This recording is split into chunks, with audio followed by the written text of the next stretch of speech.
Well, I'll tell you, we got. You know what I got? I got a little echo out of feedback. I don't know if that's. You do? Yeah. Like what? I don't know. It's like, I get. What do you have? What do you have? Not. It's kind of like an echo. Kind of a little bit. Echo. Well, you don't have much at all in here, do you? 1, 2, 3. Matt, can you hear Randy? Randy. Oh, you got to. How's that? 1, 2, 1, 2. Check. 1, 2. How's your mic, Randy? Check. I like it. I think I'm okay. We're fine on Matt's side. I feel okay. I'm okay. You know, I'd feel a lot better with a nice Bandit win tonight, though. Yeah. Hey, Matty, you know what? We got through it, though, before the tuition and room and board's $44,000. This me? That's you.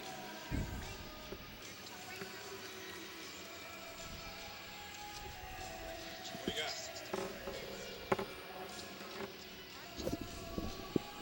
I'm a little clearer. Can you hear me? I can hear you. Fantastic. Is Bucktooth back in the lineup? No. Or at least that's what Dara's told me tonight. I don't know. Maybe it doesn't look like Delby's going to play today. They're going to put Tommy Montour back in. He did not play the last game.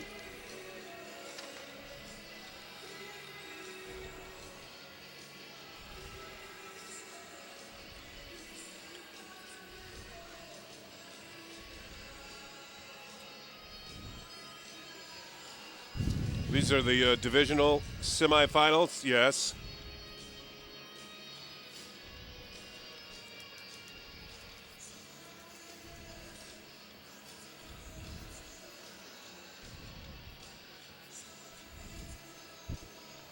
Look at Brendan Tainhouse, eh?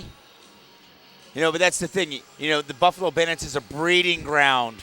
Talk about being able to pick out talent, no talent, and this coaching staff of the Buffalo Bandits. But you can't keep everybody. That's the problem. You train them, you see them, you love them. Next thing you know, they got to go somewhere else. And then, boom. 27 and 26, 53 points, 6 penalty minutes on Brendan Tainhouse. Brendan Tainhouse.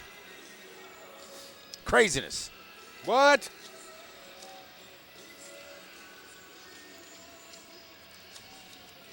Oh, I didn't get my league status. Shoot, that's what I forgot.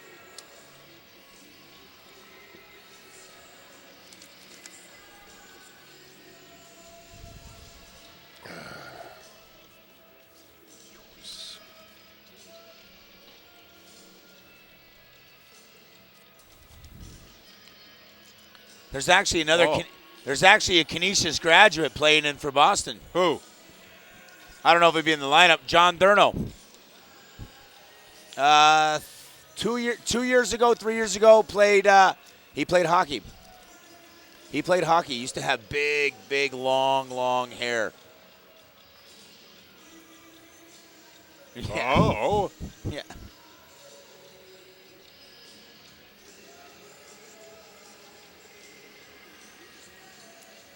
Are we up? Yes. I mean, are we near the...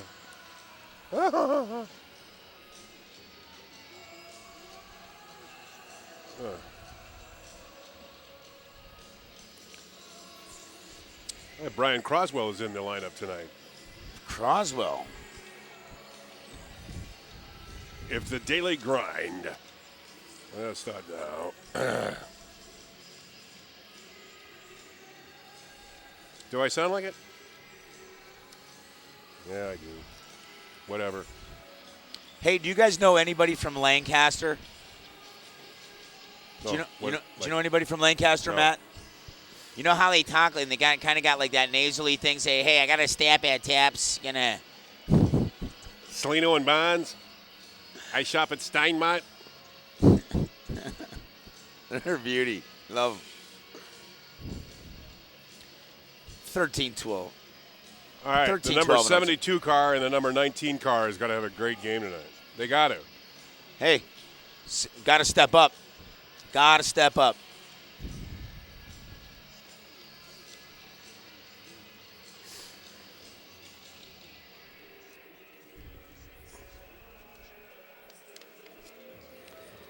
Drink heavily.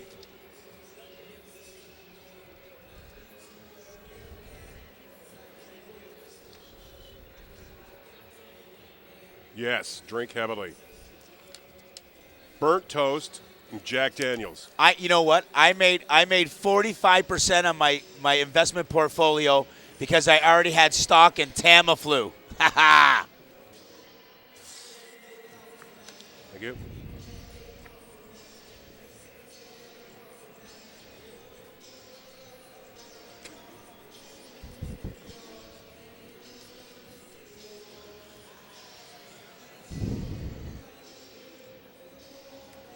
History starts today. Words printed on an 8x10 piece of paper in the Buffalo Bandits dressing room. A reminder that all is forgotten of the sour overtime loss a couple of weeks ago at home against the very opponent that reappears tonight, the Boston Blazers. The playoffs start now. From HSBC Arena in downtown Buffalo, welcome to the Buffalo Bandits pregame show. The road to the National Lacrosse League's Champions Cup goes through Buffalo tonight. The Eastern Division semifinal. The Bandits at 10-6 on the regular season meet the Blazers, who too finished 10-6. Good evening, lacrosse fans in Western New York. This is John Gertler, ready to bring you the play-by-play of tonight's game, along with my broadcast partner, Randy Mearns. But first, a playoff preview on our pregame show. The Bandits entering their 7th straight postseason and 15th overall. The defending champs, yes, of 2008, and the most dominant in the league in the last 5 years, having appeared in the final 3 times. But Randy Mearns, as they say out on the field, it ain't going to be no picnic. And tonight they're going against a pretty good Boston Blazer team that has learned on the run. And meaning that is this team loves to run, and they're good at scoring, and they've got a great goaltender, and the Bandits have their work cut out for them this evening. Oh, they certainly do, John. First and foremost, especially in the playoffs, you got to look at the goaltending. And Anthony Cosmo is a fantastic goaltender. He's a big body, very active, can outlet, and plays very, very good position and will shut out those angles. And if you look at Boston's defense, they'll play far out, and then that last 10 seconds, they'll kind of tighten it up and kind of tempt you to shoot from the outside. And with Cosmo and the big body, he's going to come out. You got to try to be looking for those backside feeds, maybe score some empty netters. But again, it's coming down the goaltending. Now the Buffalo Bandits, I believe it's going to be Kenny Montour. Yes. It's playoffs. Goaltending, defense, they win you championships.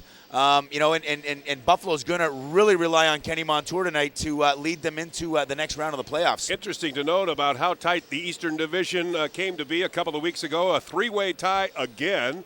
10-6 marks, both with Buffalo, Boston, and New York. The Titans claim the top because they had the best season series record against the two clubs. And get this, they await now in New York City the winner of this game this evening because, as we understand, the game will be played next week, a week from tonight at Madison Square Garden. The business at hand, however, is to start focusing down onto the field, and we'll begin by the Boston side, and most notably the goaltender, as Randy Mearns had mentioned about Anthony Cosmo. You being a player, Randy, of watching a goaltender of that stature where it looks, from my perspective, when the goaltender like Cosmo, he begins deep in the net, something like Patrick O'Toole does all the time. And then, depending on where the shot is coming from, he comes out to challenge. But he plays real deep in the net, and because of his size, doesn't afford the opportunity of running any lane shots. Well, you're exactly right, John. And with the size of the equipment, I mean, Anthony Cosmo, he's 6'5", 6'6". He's a good 230, 240. And he'll play back in the net, and even by that, there's not really a lot of room. You really have to be accurate with your shots. And again, as that shot clock gets down and the defense starts to suck in a little bit into that house, he'll start to take those steps out. So even now trying to get it to the net or trying to find that little area through the pads or to the sides, it's a pretty tough haul, and it's going to be pretty tough for the Buffalo Bandits tonight. Incredible reflexes. This goaltender seems to be the most flexible in the league. Oh, he's going to be the guy that's going to come out of the net. He's going to hammer guys in behind the net, and he's great at outlet passes. If he makes the stop, Boston's going to try to run, and he's going to try to put balls on a line and create that 2-on-1, 3-on-1, 3-on-2 opportunities for the Boston Blazers. And they got some goal scorers that can finish, not only from the defense transition guys, but obviously on the offensive side with Darryl Veltman and Danny Dawson, just to name the first two. Fantastic offensive players. There's another Dawson on the roster for the Boston Blazers. He leads in defense. Because I say that, from Paul Dawson's side of the fence is the fact that he stands 6'5", like his brother Dan. But he also has got a little bit more of the size at about 240 pounds. And Carter Livingstone, who is a part of the Toronto Rock organization for so many years, brings that experience and leads the defense for the Boston Blazers. Well, he certainly does. And those two guys, as well as some of the other players, I mean, they're big boys. I mean, they're 6'5", 6'4", 6'4". Even within the whole NLL and even in this East Division, and you talked about the parity, players are just bigger. They're more athletic. It's not the average 6'1". Everybody just defensively seems to be 6'4", 6'5". Tough for guys on the offensive side of the ball that are standing 6 foot, 6'1", maybe a little bit quicker. But when you got those big bodies, it's real tough to get inside.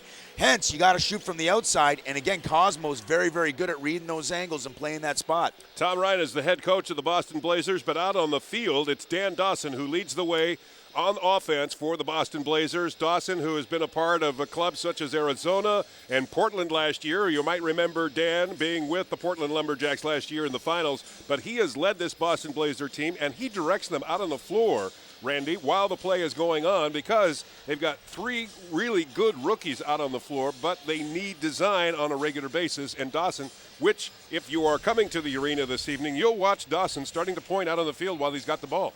Well, he certainly will, and it's really a reflection, one, of his leadership. Two, I mean, he's been in the game. He's obviously one of the premier players in the NLL. But if you look at this Boston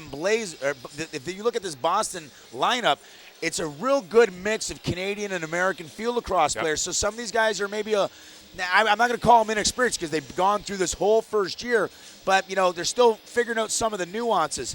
And he just commands that respect and has that respect of his teammates that, hey, we want you to slide here, set that pick there. He'll direct traffic out there, and it's real apparent. He's just one of these unsung, probably heroes for the Boston Blazer team and one of the premier players in the NLL. Credits to Danny Dawson. Pre-game show here this evening at HSBC Arena, expecting a crowd of about 15,000 tonight in this division semifinal of the Eastern Division. We're talking about the Boston Blazers and the youngsters on the club, Gary Binning, who is also a rookie, and Darryl Veltman, who is a rookie, and Sean Morris, who is also a rookie. But more importantly, let's zero in on Darryl Veltman. This kid is on fire. 34 goals during the regular season, 77 points. He is right next to Dan Dawson, but the kid's got a lot of talent. Oh, he certainly does. #1 pick in the NLL entry draft last year, obviously for a reason. Had the opportunity because he played at Hobart College. And with the Griffs, we had the opportunity to play him there. And just a phenomenal lefty. Good size, quickness, can bury the ball like with the best of them. And obviously going to run that left-hand side for the Boston Blazers. Now, you also look at it, another guy, and again, we were talking about this earlier in pregame, is Buffalo seems to be this little cradle for the NLL. Yep. Brendan Tainhouse, who used to be a Buffalo Bandit, had to get let go in the expansion draft because you only can keep so many guys. He's banging out at 27 and 24 for 54 points, coming into his own, real nice ball player. Darius Kilgore, seen him in Niagara Lake playing Junior B, sat there and said, hey, we want to get him on our roster. Obviously brought him into the fold a couple of years, but hence he had to go. But now hopefully doesn't bite Buffalo, now coming back to the HSBC. Well, he has stung the Bandits the last couple of games for 10 points. And another player, former Buffalo Bandit on the practice squad, Jay Thornburg, who is also very good on the draw and unique on the draw. The effect is the fact of how they scored the game-winning goal, and that goes to Sean Morris. Yeah, you know what? Face-offs are a key. As the game goes along, there's always ebbs and flows, but, in particular moments, when the game's on the line, if you got a strong face-off guy, you're going to get that ball first, as it happened in the OT game. Thornburg just did the job. Sean Morris able to get up inside, get around one of the Buffalo defense, do the diving, buries on a diving shot, Hence, Boston comes away with that victory, and they got to be feeling good about themselves. Now here's the rematch, but here's what they know. We can take Buffalo, and we can take them down because it's already proven this isn't out of reach for the Boston Blazers. Matt Lyons, also another player that has contributed to the Boston Blazers with 52 points during the regular season. Sean Morris, again, a player that was injured at the beginning of the season for Boston, came on strong in his 6 games played. And get this, Randy, with 24 points that he scored, 14 of them, including that game winner a couple of weeks ago here in Buffalo against the Bandits. Well, obviously a nemesis and a thorn in the side of the Bandits. Now, here's the kicker, though. A new player to the league, when you're playing defense against some of those guys, sometimes, if they feel like they got the nuances, obviously I'm talking about Sean Morris, defensively sometimes you don't know what their tendencies are, and players are able to have some success. I'm sure that Coach Kilgore and the coaching staff of the Buffalo Bandits have gone over this with the Bandit defense on here's his tendencies, here's how he plays. Hey, he's a gamer. Let's make sure we got him contained tonight. The board has been erased. The regular season is over and the playoffs start tonight. We'll be back to talk about the Bandits and General Manager head coach Darris Kilgore after this timeout tonight on KB 1520.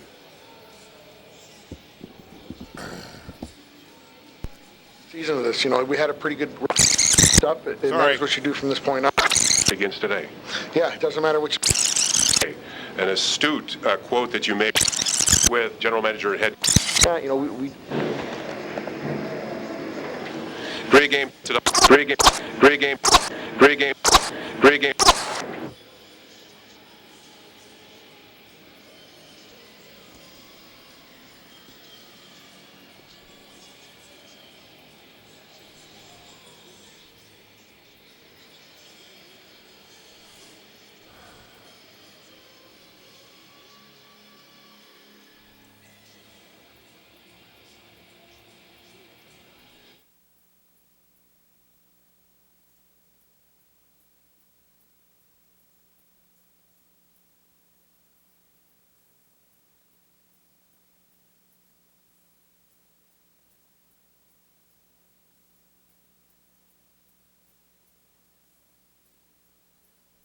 Great game tonight with General Manager and Head Coach Darris Kilgore. The start of the playoffs, the divisional semifinals with the Bandits and the Blazers.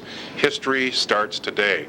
An astute quote that you made during the press conference Wednesday, but again, I see it out in the dressing room today. Very important about these players that it all begins today.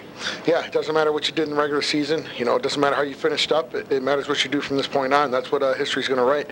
And that's what everybody's trying to take into this game tonight is, we can still make a good season of this. We had a pretty good regular season. It could have been better. And we definitely want to put an exclamation point on the end of it.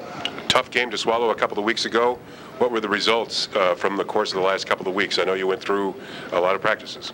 Yeah, we just went back to basics. Really want to get back to really pressuring the ball hard, trying to take away their time and space. And we got a couple of things set up for them on the man short, and a couple of things set up for them on the power play. So hopefully we can end up plus in those 2 areas. And if we can do that, I think we got a real good chance of getting a couple goal win here. Overview: evaluate the team and its performance. 10-6, like you say, they played extremely well at times, but then there were times you had a lot of concerns about, and you're carrying it into this evening. That and it mentioned about everything's fixable. Do you feel confident that it's all fixed? I feel confident it's all fixed, but you never know until you get out on the floor. I thought it was all fixed last game of the season. We've been a really inconsistent team. When guys are playing with a chip on their shoulder, we're pretty much unbeatable. But when guys sort of feel like, someone else will do it tonight, or this isn't that important, or whatever the reasoning is, when we don't play a full 60 minutes, other teams can stay with us, and then anything can happen in the fourth. And hopefully that's a lesson that they learned over the second half of the season, and we don't make the same mistakes in the playoffs. And did you put a chip on their shoulder over the last week? I think they should have put one there themselves, but I definitely put some up there. I had some stats for them over the last half of the season that weren't too flattering. Offensively, the second half has been just brutal for us, and defensively, 1 quarter out of every game has just been brutal for us. We have to eliminate those runs, and we have to play a full, consistent 60 minutes of good hard nose across. If we can do that, I feel confident we can beat any team in the league. If we don't do that, anything can happen in the fourth quarter. Your evaluation of the Boston Blazers? They're a very good team. They do a lot of scouting. They prepare their players very well. But at the same time, we did the same thing. And the last game of the season, we didn't really play a lot of the systems that we're going to play tonight. So hopefully they didn't get too much out of it, and hopefully we have some tricks up our sleeves for them. Playoffs mean the intensity level goes way high. I could see it in the morning in the shoot-around. A lot of teaching going on the floor this morning. Yeah, last-minute things. Just want to make sure everybody's on the same page. But it was definitely probably the most brisk walkthrough we had all year long.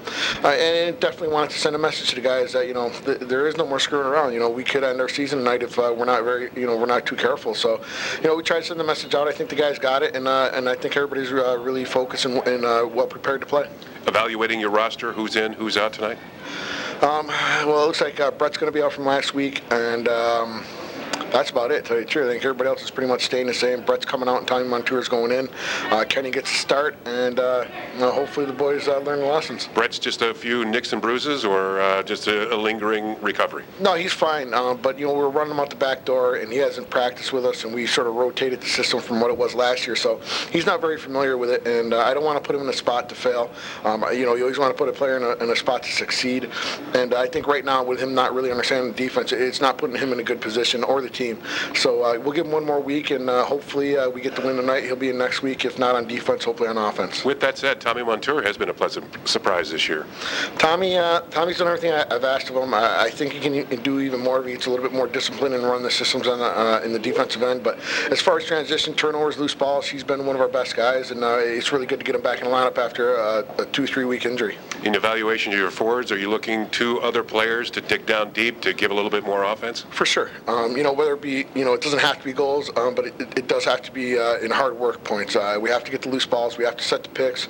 We have to hustle off the floor. We have to hustle on the floor. If we can do all the little things, they'll add up to big things. And I really hope you guys understand that. Coach, good luck. Thank you very much.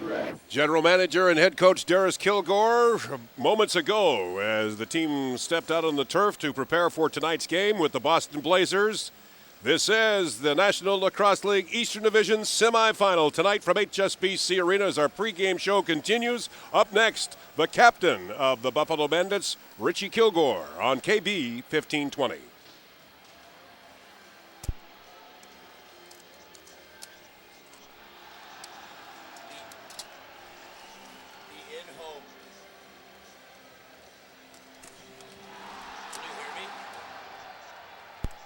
Arena, the semifinals of the Eastern Division, the Buffalo Bandits, and we're going to go right into the evaluation of this team, what you've seen so far this year, finishing 10-6, very strong, but a few things that the team's been working on. Oh, you're talking about us? Yeah. Yeah, we had a good year. Oh, you're talking about us? But a few things that the team's been working on. Hey, Johnny, can you hear me? How's that? Can you hear me? I can hear. I can hear me. Yeah. Sorry. Oh, beauty. No. The in and in home. What? Yeah. If you get a bench minor, that's the guy that serves it. All right.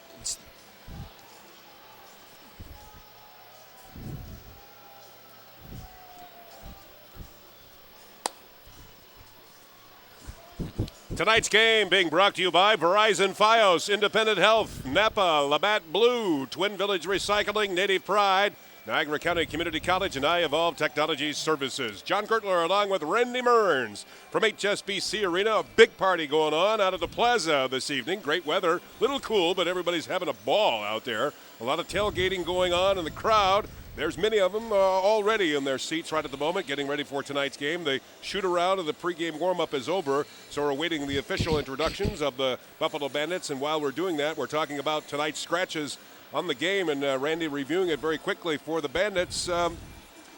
Few surprises, and one most notably with Brett Bucktooth, if he just joined us, but General Manager and Head Coach Darius Kilgore said he did not want to put Bucktooth up against the kind of defense that he really wasn't familiar with. So he didn't want to, there's nothing wrong with him. It's just that he wants to put Tommy Montour back in and a chance for they understand the defense. Yeah, and again, it's also kind of tough. I mean, Brett has battled all year to get back healthy, get back into the lineup. Obviously he's got one game in.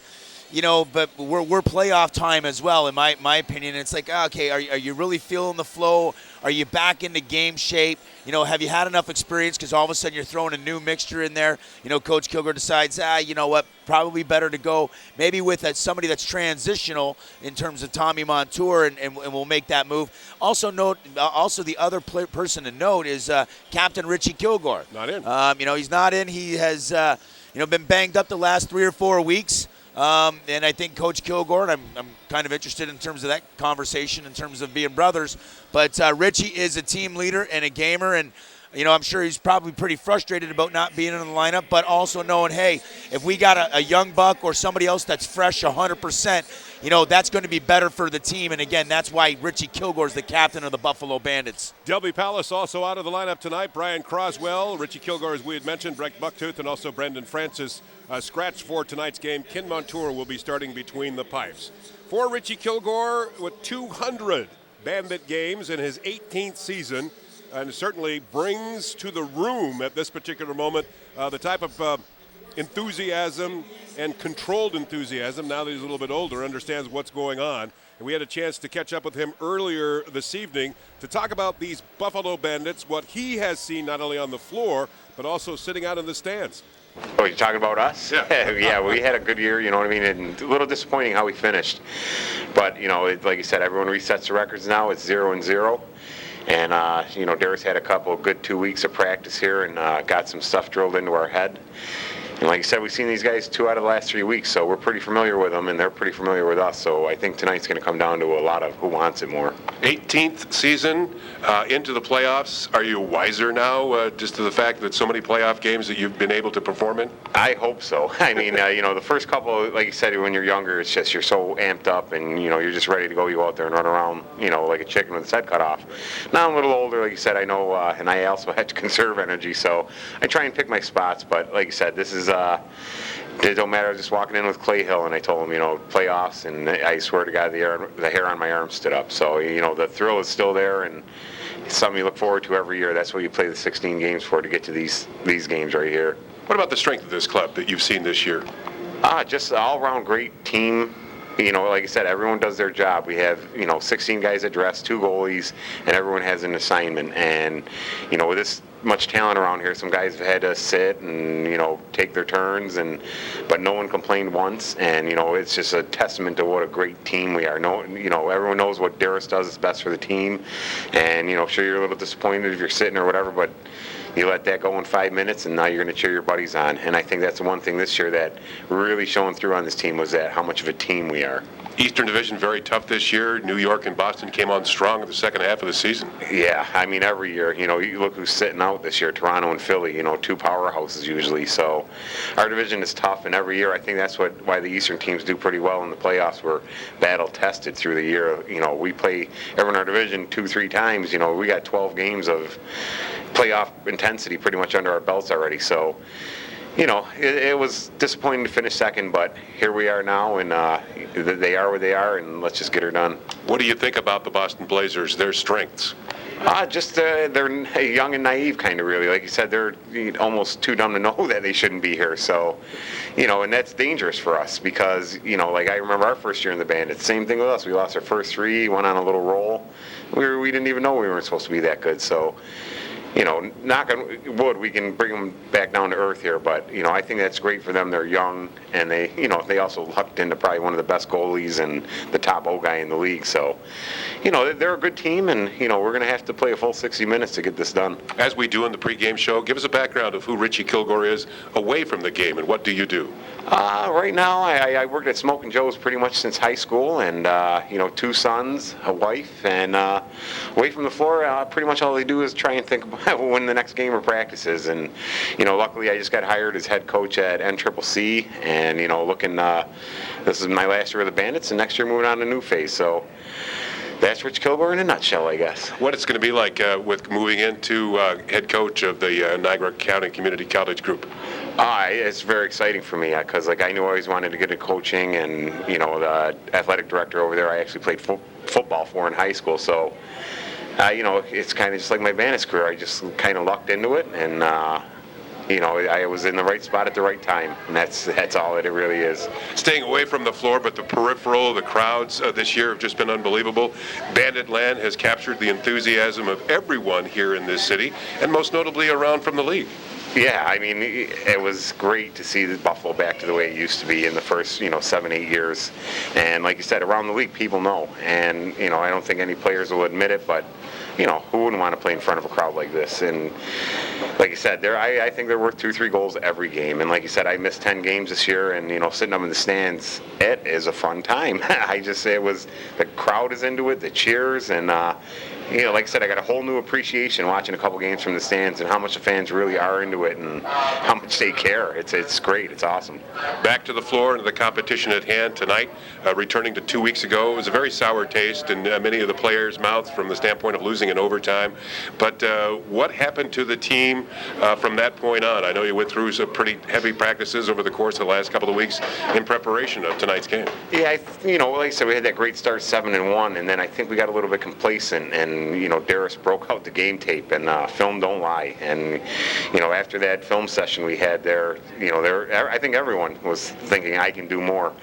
So, like I said, Darius had a good 2 weeks there. We had a great spirited practice after that film session, and that was funny. It took Darius an hour and a half to get through the first quarter. And like I said, everyone got undressed, but it was good. I think it was something we needed, and it refocused everyone. And like I said, now we should be ready for the playoffs. And playoffs pretty intense, even through the shoot-around this morning. A lot of design, a lot of teaching going on out on the floor with some concepts. Yeah, I mean, like you said, 2 out of the last 3 games we had Boston, so we studied a lot of film, and we, hopefully discover some tendencies and try to implement them a little bit this morning. And like you said, it's playoffs, man. You got to cover every angle.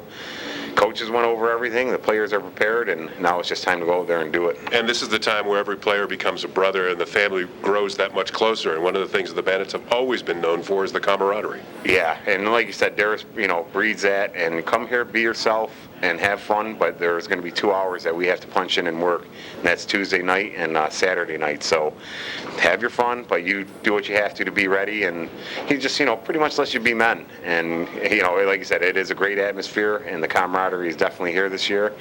And like I said, I hate making predictions, but I like where we're at, and I have a good feeling. Richie Kilgore, thanks for joining us in the pregame. Oh, you got it, John. Always a pleasure. Thank you. The captain of the Buffalo Bandits, he will not be playing this evening, but his spirit already making a statement down in the dressing room as these guys are being introduced this evening for this very important game. This is it, the National Lacrosse League Eastern Division semifinal in order to move on, and it's going to be a big game tonight here at HSBC Arena. John Gertler along with Randy Mearns with you this evening. The Bandits in the last 5, 2-3. Their glamour season started in January when they went 5-0, and then they went to 7-1. But they fumbled a little bit in the second half of the season. 1-2 in March and 2-2 in April. But Randy Mearns, just looking at it, and I know that I'm from the school of the great late football coach Vince Lombardi. Statistics are for losers, but the best power play, the best goaltending, the best shooting percentage, one of the best defense in the league. 250-plus goal scorers, and number 1 for goals scored at 223 overall in the NLL. That's got to tell you something that this team has got it. Well, it tells you exactly that, John, that this team does have it. Here's the question, as Richie Kilgore said, you know what, it's playoffs, all the stats are gone. What are they going to bring tonight? What are the Buffalo Bandits going to bring in terms of the defense, the offense, the heart, the strategy, the goaltending? Because it's all about this 60 minutes. Everything else, that's why they played to get to this point. Everything else, scrap it. It's 60 minutes, and it's tonight, and they need to bring it. They got the talent. They have all the tools. Can the players themselves, along with the directions from the coaching staff, put it together to take down these Boston Blazers at the HSBC? 60 minutes. We'll see. Spotlight introduction for the Buffalo Bandits is complete. The house lights are down, and you hear the boos in the background because the Boston Blazers have stepped out on the turf. But they are a team to be reckoned with. And here's a team that went 5-0 in February, 3-1 in April, and they're on a roll right now. And they know that they've got their work cut out for them. There's no question about it. We'll be back with the opening draw of tonight's game here from HSBC Arena after this timeout tonight on KB 1520. Okay, Matt. you're going to have to back us because they just started with the Canadian national anthem. So, yeah, well, might want to do another because we do two of them. So give me some more.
Just started the anthem.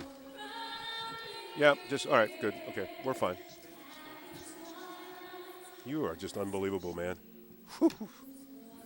Man. This is one of the greatest live broadcasts. You know that. We always do a good job. Well, what we do is... Yes, I am. What we do is, Matt, we do the pregame show from one booth over, and then we move the headsets over to the main TV booth, which gives us a better vantage point, a little bit more room, because we've got Scott Fleetwood with us as well. Yes. Oh, but...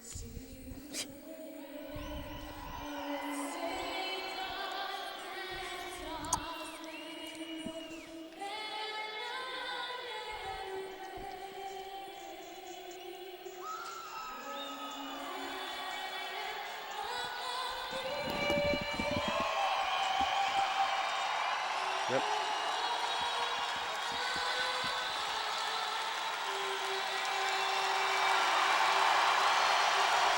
Crowd still filing in here at HSBC Arena. The pregame party started at 5 o'clock this afternoon in the plaza, and the fans are ready. Are you?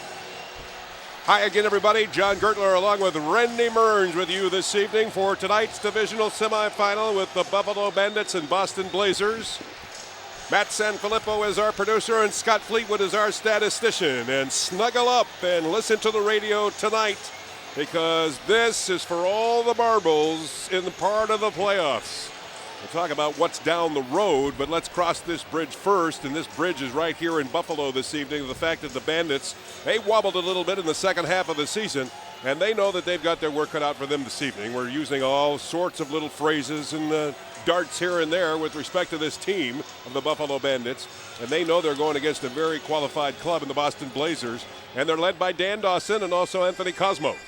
Yeah, they certainly are. And again, you know, two guys that Boston, as they got through the expansion, were able to pick up Danny Dawson from Portland, got Cosmo, I believe, from San Jose. One of the best goaltenders in the league, one of the best players in the league. All of a sudden, boom, they got instant credibility. Now, had a rough go at the beginning of the season, but now they're 8-1 in their last 9, John. They're on a roll. They're feeling good about themselves. It took Coach Ryan probably 5, 6, 7 games to get, you know, that lineup that you want, the guys that are going to be playing, because it's a brand new franchise, and they're playing good ball as of late. Anthony Cosmo between the pipes tonight for the Boston Blazers. A 9-5 record during the regular season, 10.14 goals against, a save percentage of .781. To our broadcast left for the first quarter of play, starting for the Buffalo Bandits, Ken Montour, the league leader at 8-3.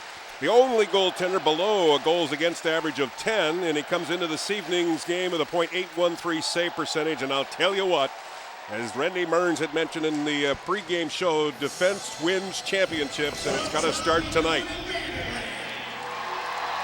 Oh, and this crowd, Johnny, you can feel the tension, you can feel the anxiousness. Kyle Schmelze will do the draw chores for the opening draw tonight here at this game. The Bandits will be moving right to left in the first quarter of play. They are dressed in their home black, and Boston in their away white. So it is a black and white game tonight, folks. and we hope you enjoy. The chief statistician this evening, the steward, is Bill Fox. The associate referees this evening, the umpires down on the field, Scott Malloy and Jason Wishwell. And we're underway. Great to have you with us this evening on KB 1520. Bouncing ball, draw one by the Bandits as it drops down into the Boston zone, but the Blazers are immediately getting it back out, and it's moved by Mitch Bly, I'll admit. Good checking along the way. Buffalo throwing their weight around, and that's led by Joe Smith, keeping the Blazers at bay, and they could not get out of their zone. It's a 10-second violation, and you rarely see that, and the Bandits are stoked. Yeah, they certainly are. That happens real quick. Buffalo holding Boston, not even allowing them to get over that center line. They're looking like they're gunning tonight. A centering pass went awry, but the Bandits pick it up. It's Micah Kersey from behind the net, putting it back into the far corner over to Greenhall. Crease violation on Buffalo, getting a little too close to Anthony Cosmo, and this will afford Boston to regenerate their offense out of their own zone. This is first quarter action tonight from HSBC Arena. There's no score. Into the line comes Dan Dawson down the left wing lane, being chopped hard by Pat McCready. Dawson into the corner. There's a sneaker out in front, shot wide by Sean Morris. He is the killer of the Buffalo Bandits. He scored the game winner a couple of weeks ago. Bandits with the ball, moving it immediately down into the Boston zone. It's Stainhouse with the ball just outside the line. Now tripling over from the left wing side, getting an open lane. Stainhouse being double covered, still has the ball, whips it right back over to Kersey. Kersey, trouble with it, but puts it in the webbing of a stick. Here's a Kersey trying to get a shot away, and he's checked into the crease area. And Boston comes back up with the ball. Crushing defense for Boston. Down the left wing lane they go, and it's Kyle Ross. As the front door opens up for Boston, setting out the offense out there, led by Matt Lyons. Into the line he goes. Works it down to the far side. Deep into the corner. There's a shot on. Hit the goal post. Bouncing ball retrieved by Boston. Kyle Ross from the slot area. Goes to the far side over to Gary Binning. Binning now, left wing pass. Along the way over to Matt Lyons. Lyons with 21 goals on the season.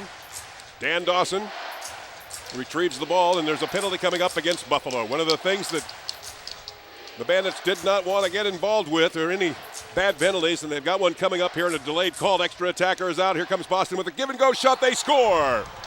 And it's Brendan Tinghouse at the right place at the right time. Blazers lead it 1-0. Yeah, Boston sets up that 6-on-5. They put a hard screen in front of Kenny Montour. You got to respect Danny Dawson at the top. He finds Binding, who finds Tinghouse all alone on the backside. Kenny Montour out to make that big angle save.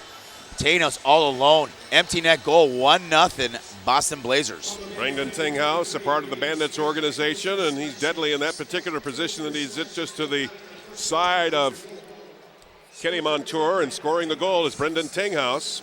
Went 6 for 4 against the Bandits in the 2 games. Here come the Blazers again. Shot straight on. Heavy, hard shot by Darryl Veltman. Great save by Kenny Montour. The rebound comes back out to midfield, retrieved by Dan Dawson. Work back in over the line it goes as Boston sets up the play. From the top of the slot, Gary Binning. Now over to Dan Dawson near side. Dawson whips it back over to Lyons. Here's a shot and a save by Kenny Montour. Shot on by Jason Blue. Oh, and that's a big save by Kenny Montour on that offensive set by Boston. 2 big saves. This game could be 3-0 that quick. Boston looks like they're ready to play tonight too, Johnny. Boston scoring on a delayed penalty. Brendan Tinghouse giving the Blazers a 1-0 lead. John Tavares with the ball inside the Blazers zone. Give and go. Shot. Score! Bomberry! Yeah, that's an in-tight. Bomberry coming across on the wrong side, setting a heavy screen for Tavares. Floats into the middle. Tavares, 2 guys go to him. Bomberry all alone. High fake. Comes low with it. Good to see Corey Bomberry on the score sheet early. 0-1. Did not play the game before that. Looks like he's ready to play tonight. Interesting to note, Randy, you had mentioned about how Boston's defense collapses. There's a yellow flag out on the turf. Tom Ryan, the head coach of Boston, is going to challenge that goal that Bomberry might have been inside the crease area.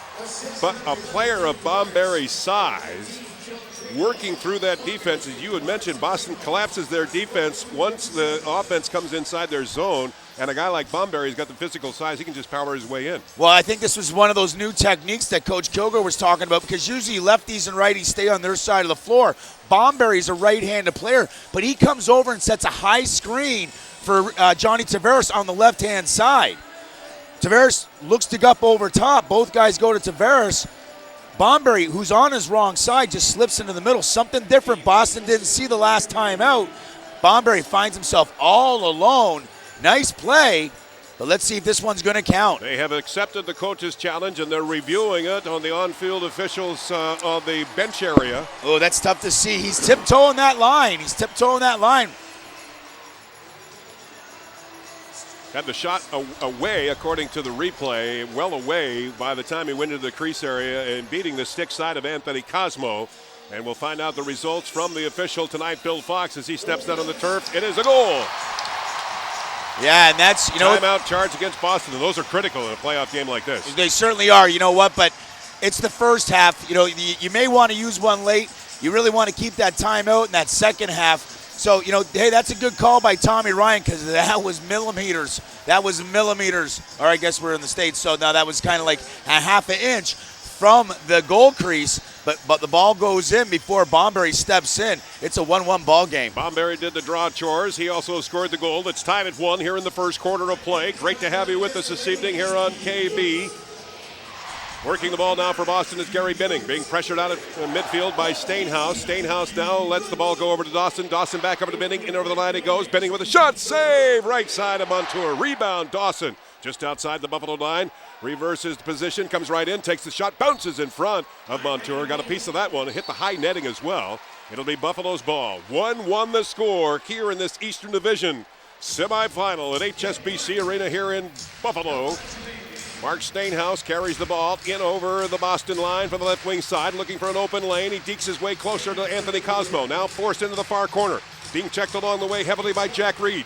Lose that check. Passes the ball back over to the near side over to McCready. McCready working the ball just right at the Boston line, forced back a little bit out of midfield, now over to Kersey. Kersey double teamed on the play, and right at the 30-second shot clock, they give up the ball, and here come the Blazers. 1-1 the score here in the first quarter of play. Good forcing defense by Buffalo out at midfield. Tommy Montour gets the turnover and the loose ball, and here comes Tommy Montour with a full head of steam over the Boston line. Montour passing it back over to Ian Lord. Lord will retrieve back out to midfield as John Tavares comes from the bench. Tavares now with the ball to the right wing side. In over the line he goes. There's a pushing and shove match, and it's Ian Lord getting pushed and shoved now, wanting to go with one of the Boston players. Yeah, and I think Kyle Ross, and he doesn't want to fight Ian Lord. Yeah, I think this is going to be, this may end up being a coincidental, and I think Kyle Ross got the first initial penalty on Ian Lord. And then Ian Lord, I think, on a retaliation, went back at Kyle Ross, knocked his bucket off. This is where I think it's going to be coincidental. Kyle Ross throwing his hands up in the air. Why me? Why am I going to the box? Well, as Lordy passed the ball over to Tavares, he set a high, hard screen and tried to get to the net. Ross wouldn't let him go. Gave him a little bit of a spear, kind of one of those things up underneath the chin. Lordy not too happy about that. He's going to go back at him. So we're going to end up with coincidental minors, I'm assuming probably either for a rough or maybe a high stick. We're going to have a 5-on-5 situation here, Johnny. Would have been an even match for a fight had they gone between Ian Lord and Kyle Ross, both 6'2", over 200 pounds. But they sit and stew into the penalty box for 2. We also have another ball penalty up there, Jason Bloom into the box. Yeah.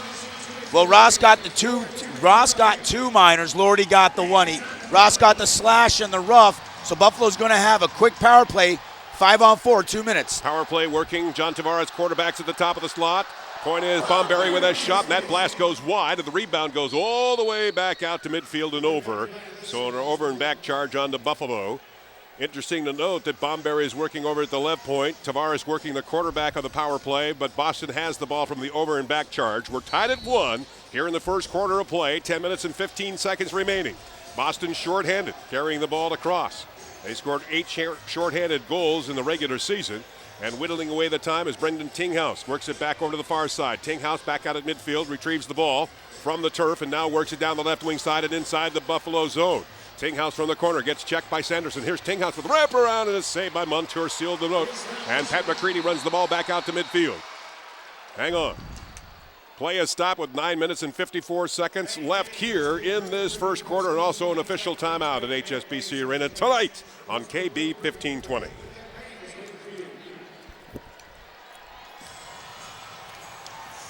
They call a timeout or they just stop the play?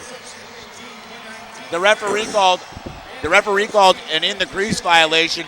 Patty McCready started to sprint up. No, bring it back. And because of that, Yes. then they popped it there. Yes, it was accepted.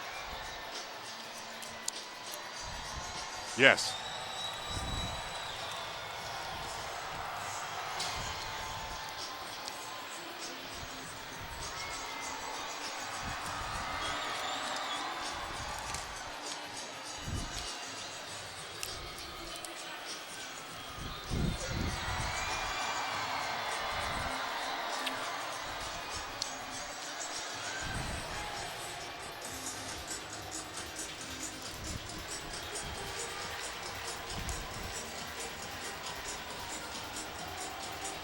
If you do not have your Bandits merchandise, now is the time to get it, including the new third jersey. You can shop at the Sabre store at HSBC Arena right here. It's open Monday through Friday from 10 a.m. to 5 p.m. and on all Bandit game nights. Or you can check out the new Bandits eShop available exclusively at bandits.com.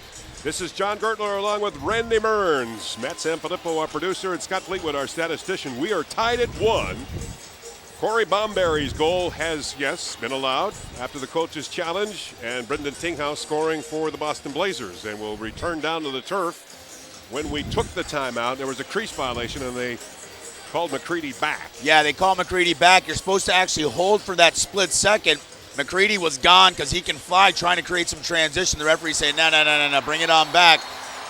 So Buffalo going to go back on this power play. A needed power play. Boston's out shooting Buffalo right now, 5 shots to 1. Buffalo on the power play 43% during the regular season. And Tavares leading the way, backs it over to Dosty. His shot straight on, and Cosmo coming up with a save. Great check by Corey Bomberry's a loose ball out at midfield, retrieved by Tavares. He's checked down on the turf as well. What a good hard hit by Corey Bomberry. On to Jack Reed, one of the veteran defensemen. And Bomberry and Reed having a few words together, and I believe they'll go to the box. No, I think we're just going to get Corey Bomberry for a charge. Billy Fox. That's a loose ball. That's a loose ball hit. That's shoulder to shoulder.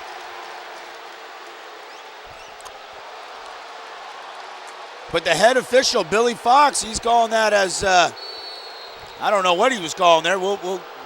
Maybe a rough or boarding. That was one of the best checks that I've seen so far, and that was a very clean check by Corey Bomberry. Calling him for a cross check. Wow, that's a tough call. Nonetheless, 4-on-4. No stick on that one. Here to the turf, the Blazers with the ball down in the Buffalo zone. Centering it over to Dan Dawson. His shot straight on. Great save by Kenny Montour. 1-1 the score. First quarter action, and here come the Bandits out at midfield. Stainhouse in over the line to the right side. Works down into the near corner, takes a couple of chops from a Boston defender, goes behind the net, now to the far corner. Stainhouse hanging onto the ball, working 4-on-4 in the turf here, score tied at 1. Stainhouse looking for an open lane, does a nice twirl, still hangs onto the ball. Stainhouse now taking his way in, and he's checked right into the turf area, loses the ball. Taken down from behind, and it's Boston's ball. Stainhouse staying down to the Boston zone, forcing the defenders to get out of their own zone within the 10-second part. And they do that by getting it out to midfield. 8 minutes and 35 seconds left to play. Now an abbreviated power play coming up for the Boston Blazers. One of the worst in the league at 41%. And the Blazers led by Dan Dawson. He quarterbacks at the top of the slot. Here's Dawson, give and go shot in front. And then they work it back to the far side. It's retrieved by Buffalo. And it's Tommy Montour worked back out at midfield. He's chopped onto the play, loses the ball, but Buffalo retrieves it. It's Tavares in over the line he goes. John Tavares holds up the forces and brings it back out to midfield. We're tied at 1. Sean Greenhall now with the ball in over the Boston line to the near side. Dekes his way alone and retrieves back out to midfield. Goes far side pass over to Stainhouse. Stainhouse taking a look at things. Working that ball short-handed. Far pass over to Roger Vise. Couldn't hang on to it, and now Boston comes up with it. Big Paul Dawson is there for Boston. And here come the Blazers from the front door. 10 seconds left in the penalty to Corey Bomberry. Score tied at 1. First quarter action. Boston in over the line they go, setting up the play. Good defensive play, and the ball is intercepted by John Tavares. Here's Tavares out at midfield. Bomberry fresh from the penalty box with the ball down to the right wing side. Bomberry top of the slot. Works it back over to Dosty now to Tavares. Tavares, long pass over to Stainhouse. He has to go back for it. From the corner, here comes Stainhouse with the ball. He scores! Stainhouse. And he pays the price for that one. That's Mitch Belisle. Stainhouse going air and comes back to the short side as Cosmo throws up the big shoulder. Stainhouse comes back short side into the empty net, and Belisle makes him pay. But Stainhouse will pay the price anytime he's close to that goal crease. And what a nice goal as he gets his bucket taken off by Belisle. Wow. 2-1 Buffalo Bandit lead. Mark Stainhouse, 51 goals during the regular season, and congratulations to Mr. and Mrs. Stainhouse for the birth of the baby boy earlier this week. Mom and baby back home resting comfortable, and Dad is heavily at work tonight. There's a nice lead pass along the way. Score, Buffalo! Kyle Schmelzy. And the defensive boys came to play, ball getters. Great ground ball by Western New York native Joey Smith. He finds Billy D. Smith, sends it back, and Smith all the way up the floors, 80 feet on a line to Kyle Schmelzy all alone. Little hedge fake in between the legs of Anthony Cosmo. It's a 3-1 Buffalo lead, and this crowd is feeling it. Man, there's the field experience for you, Joe Smith, by whipping that ball from his own zone all the way to an open Kyle Schmelzy. First goal of the playoffs for Kyle Schmelzy, but what a job by Joe Smith. 3-1 Buffalo here in the first quarter of play. Boston knocking on the door. Shot on by Dan Dawson. Saved by Kenny Montour. Rebound. Phil Sanderson sweeps at it. And it's picked up by Pat McCready and worked out of the Buffalo zone. McCready over the shoulder pass. Back over to midfield it goes. And Clay Hill will bring Buffalo over to the Boston line. Hill now whipping the ball over to Stainhouse, who works the ball just outside the Boston line to the far side down the left wing lane. Good checking going along there. Stainhouse scores! And we've seen it 1,000 times this year. As the boys get a little rough after the goal.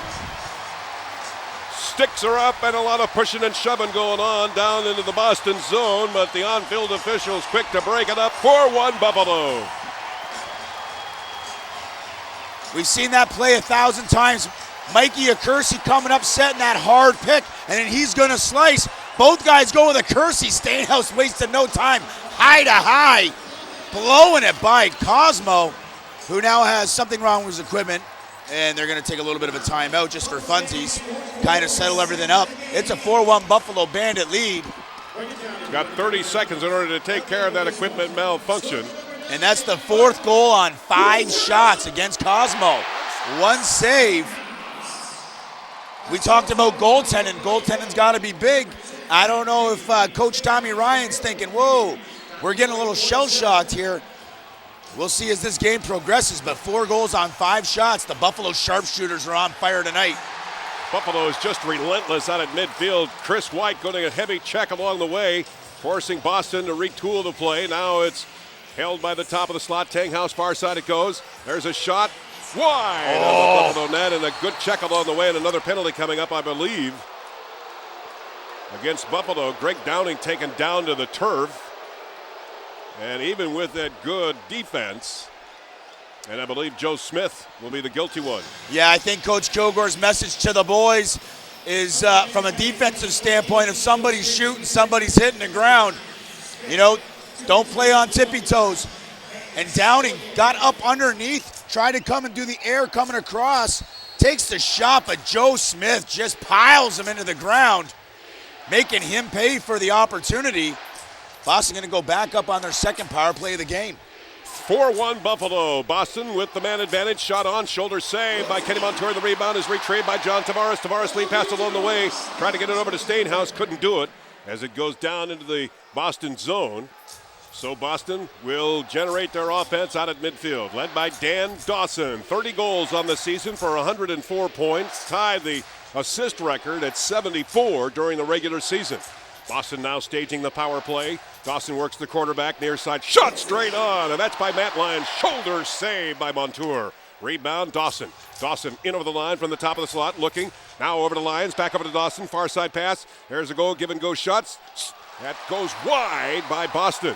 He retrieved the ball, led by Lyons. Now over to Dan Dawson from the top of the slot. Back over to Lyons with a shot. That goes wide. Rebound, Boston again. Give and go shot. Tried to get over to Tinghouse. Couldn't do it. Boston retrieves the ball. Still hangs on to it. Works it back over to Dawson. Dawson over to Lyons with a shot. Shoulders saved by Montour. Dawson gets the rebound again. Now they're going to the far side. Forcing the play back over to Dawson. There's a shot. That goes wide.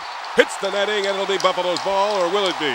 Well, they're saying that got tipped. Billy Fox saying it got tipped off the toenail of Kenny Montour into the crowd. It's going to be Boston ball. 4:35 left to play in this wild one. Buffalo with a 4-1 lead, but Boston is throwing everything at Montour. We'll be back on KB 1520. Wow.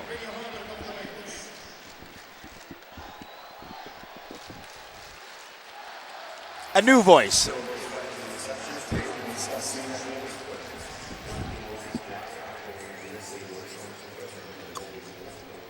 Oh, I got to get a halftime guest.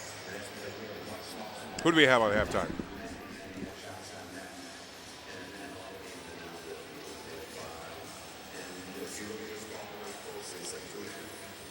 I'm talking to myself. I'm trying to look for somebody.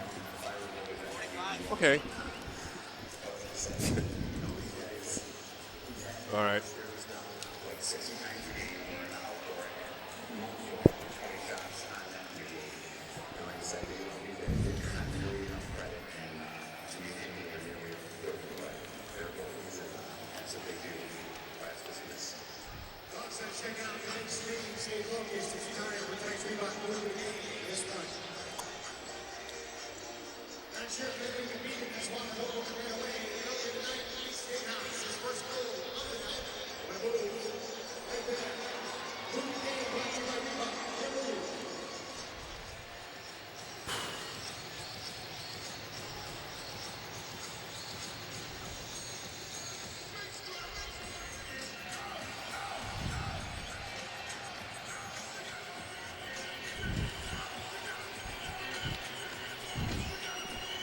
Boston just peppering goaltender Kenny Montour, and he's holding strong, and we return back to the turf with the Boston hanging on to the ball down into the Buffalo zone. Dan Dawson working it. 40 seconds left on the power play. Give and go shot. Tinghouse is held up by a good defensive play by Ian Lord. Boston hanging on to the ball. There's a give and go shot. That went right on to Montour. Shot heavily on by Gary Binning. Now Dawson again will retrieve it from the slot area. Now to the near side over to Lyons. Lyon to Tinghouse. Tinghouse back over to Lyons. Looking for a lane. Takes the shot wide. Rebound. Jumps all the way to midfield. Retrieved by Boston. 15 seconds left in the penalty to Joe Smith. 4-1 Buffalo. Shot. Score. Boston. There's only so much you can do, and Boston just setting up a nice position down in the Buffalo zone. Yeah, they certainly peppered Kenny Montour with about 10 shots on that power play. And Dawson rotating down that right-hand side, looking to shoot. Montour's got to come out, and he feeds a no-look all the way cross field to Darryl Veltman, who one-times it into the empty net for the second goal for the Boston Blazers. So the rookie Darryl Veltman, who scored 34 goals during the regular season, that's his first here this evening. It's 4-2 Buffalo, and Boston with the power play goal after several saves by Kenny Montour. Dan Dawson with the ball back out at midfield as he directs the traffic, and Dawson now will come down the left wing lane, in across the Buffalo line, lead pass along the way, shot, saved by Montour. That's heavily point-blank range by Jason Bloom. Rebound goes back out to midfield. No over and back charge. Guess it will be now, an over and back violation, so it'll be Buffalo's ball. Bandits leading it by a score of 4-2 in this Eastern Division semifinal here at HSBC Arena in Buffalo. Great to have you with us this evening on KB. Mark Stainhouse with the ball just inside the Blazers zone down the left wing lane. Looking to go a little bit closer, takes the fake shot back over to Greenhall. There's a shot by Roger Buys and a scissoring save by Anthony Cosmo. Good passing by the Bandits, working that in close range. Trying to thread that collapsing defense that Boston has. In over the line comes Tinghouse. Now for Boston, left wing side. He's forced back out by the heavy checks of Ian Lord. Tinghouse retrieves by passing it along the way over to Bloom with the shot. Shoulders save by Montour. Rebound far side. Pat McCready is there. Retrieves that loose ball. Dekes his way out of his own zone as Boston puts a little pressure on, and McCready finds an opening out at midfield. 4-2 Buffalo here in the first quarter of play. It's been a great one so far. 2 minutes and 40 seconds remaining. Buffalo with the ball. Far side is Micah Kersey. In over the line he goes as Kersey sizes the situation up. Now tries to work out in front of Cosmo. Deep from the corner. Back over to Bomberry. Into traffic. There's a shot. Saved by Cosmo as Roger Vise again. Bandits doing a nice job of threading that needle, but getting the shot, and Cosmo making a save at point-blank range. Yeah, it seems that Cosmo has really started to settle in the last 3 shots for the Buffalo Bandits. He's really made some real nice stops twice on Roger Vise, who's standing on the doorstep. Mark Stainhouse with a couple of goals tonight. The Bandits leading it by a score of 4-2. 2 minutes left to play here in this first quarter. Blazers with the ball. Dan Dawson back over to the far side of the Lions. Now it's worked back over to Greg Downing. He's checked heavily, forcing the ball to the far side. Good check along the way. A trio of Bandits forcing the play along the boards and hitting heavily. And a scrum now from the far side down in the Bandit zone. It's kicked free, and the loose ball is picked up. Now the Blazers doing their forechecking, but the ball is picked up by Chris White. White flips the ball back out at midfield. Stainhouse retrieves it, but hang on. Yeah, that's going to be a tough call. Big GB battle, and that's what's going to win you championships. And Buffalo comes up with that one, a 4-on-4 scrum. Philly Sanderson dumps it up. One of the Bandits is going off. Stainhouse is in the box. He's waiting for the guy to get off the field. He goes to pick it up. The tech ref saying, Buffalo, too many men. It was a close one. I'm not going to say it was a wrong call, but that's within inches, game of inches. Boston going to go on their 3rd power play. Boy, they peppered Kenny Montour in the last one, and now they're going to try it again, and they've got control of the ball. 4 power play shots. Just on that last one, so Corey Bomberry will serve the penalty of the too many men on the turf call. Blazers back to the power play with Dawson leading the way at the top of the slot. Works it to the far side of it to Bloom. Back over to Dawson. Dawson looking for an opening over the shoulder. Tinghouse with a shot. He scores! Oh, that's tic-tac-toe, Johnny. That's binding over to Veltman. Dawson does the slip pick. They rotate one guy over. Little hedge pass to Tinghouse, who comes up over top. Little height and far side. It's a 4-3 ball game, making Buffalo pay on the power play. Blazers narrowing it by 1. Let's take a timeout down the line for station identification.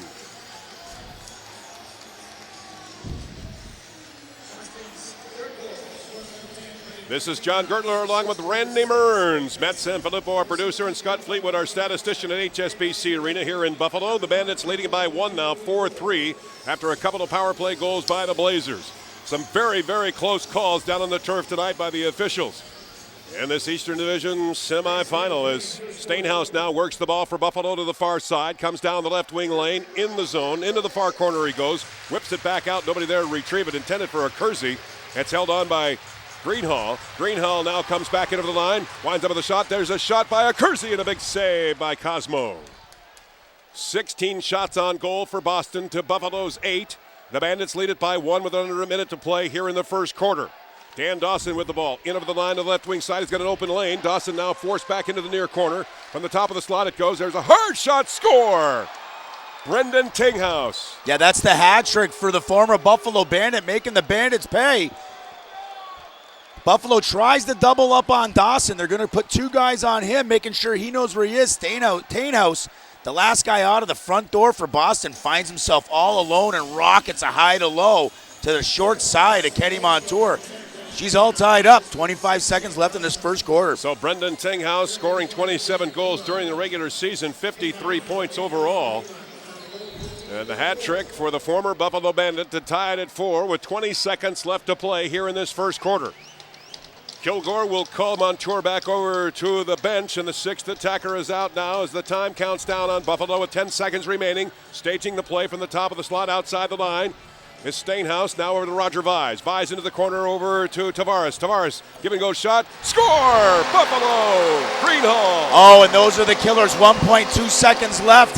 Tic-tac-toe. Tavares over to Stainhouse, who finds the sliding out of the zone, Greenhall all alone, who one-times it to the short side before Cosmo can get the big left shoulder up there. It's a 5-4 Buffalo lead.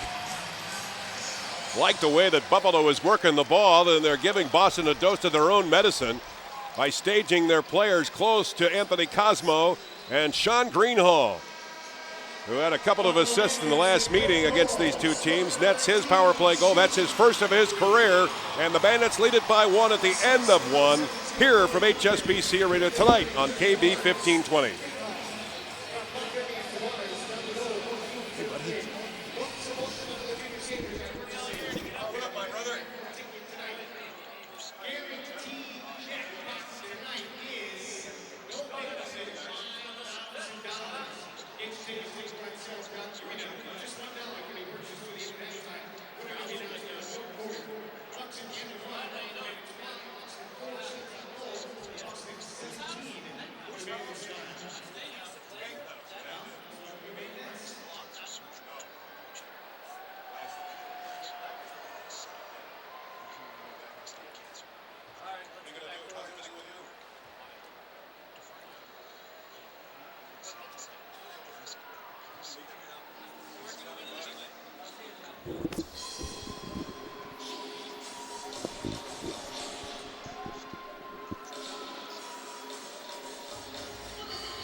What?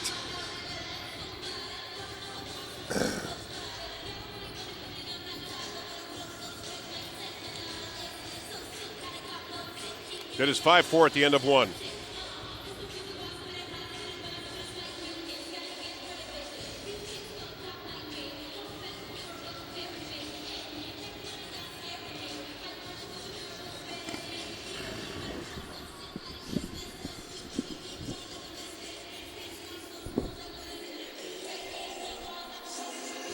Train with the pros in the Buffalo Bandits 2009 Summer Lacrosse Camp Experience. Get professional indoor and outdoor instruction from the likes of Coach Darius Kilgore, defenseman Joe Smith, Mark Stainhouse, and more. Camps are located on the NCC campus and the Nichols campus in Buffalo and are open to every level of player, from beginner to premier, ages 7 to 18. For more information or to register, go to bandits.com or call this number, 1-888-467-2273. At the end of one, the Bandits leading it by a score of 5-4. And the rundown, man, I'll tell you what, a lot of shots by Boston, and Kenny Montour has been the savior, no pun intended, 17-9 in shots. But Buffalo, Randy Mearns really working that ball well at close range and threading the needle of that collapsing Boston defense. Well, they certainly have, and a lot of tic-tac-toe passing, and I'm sure that Coach Kilgore and Derek Graham and Mouse Henry have really told those guys to make sure that we're moving the ball, moving our feet, get it across field, get Cosmo to move. That's where you're going to get some backside help, some empty net goals, and they've gotten 2 so far, and they lead 5-4. Kenny Montour with 13 saves in that first quarter, 17-10, and loose balls goes to Boston. Power play 2 for 3, and that's the story for the Boston Blazers. Now we go back down to the turf for the opening minute of this second quarter of play. The Bandits will be moving now left to right as the Blazers control the ball down to the Bandits zone. And forced back out to midfield. Good defense by Tommy Montour. Out there, of course, is Kyle Schmelze doing his job as well, along with Ian Lord and Joe Smith. Down deep into the corner goes Drake Downing. Far side, there's a pass over to Dan Dawson. Dawson with a shot, he scores! Oh, it's waved off. Wow, they're calling that back. Crease violation on Boston. Real good tic-tac-toe play. Dawson all alone. A little high fake, buries it far side, but here's the kicker. Tommy Ryan don't got a yellow flag to throw. I thought that was a good goal, but the referee right on the case saying, you touched the crease. I don't think that he did.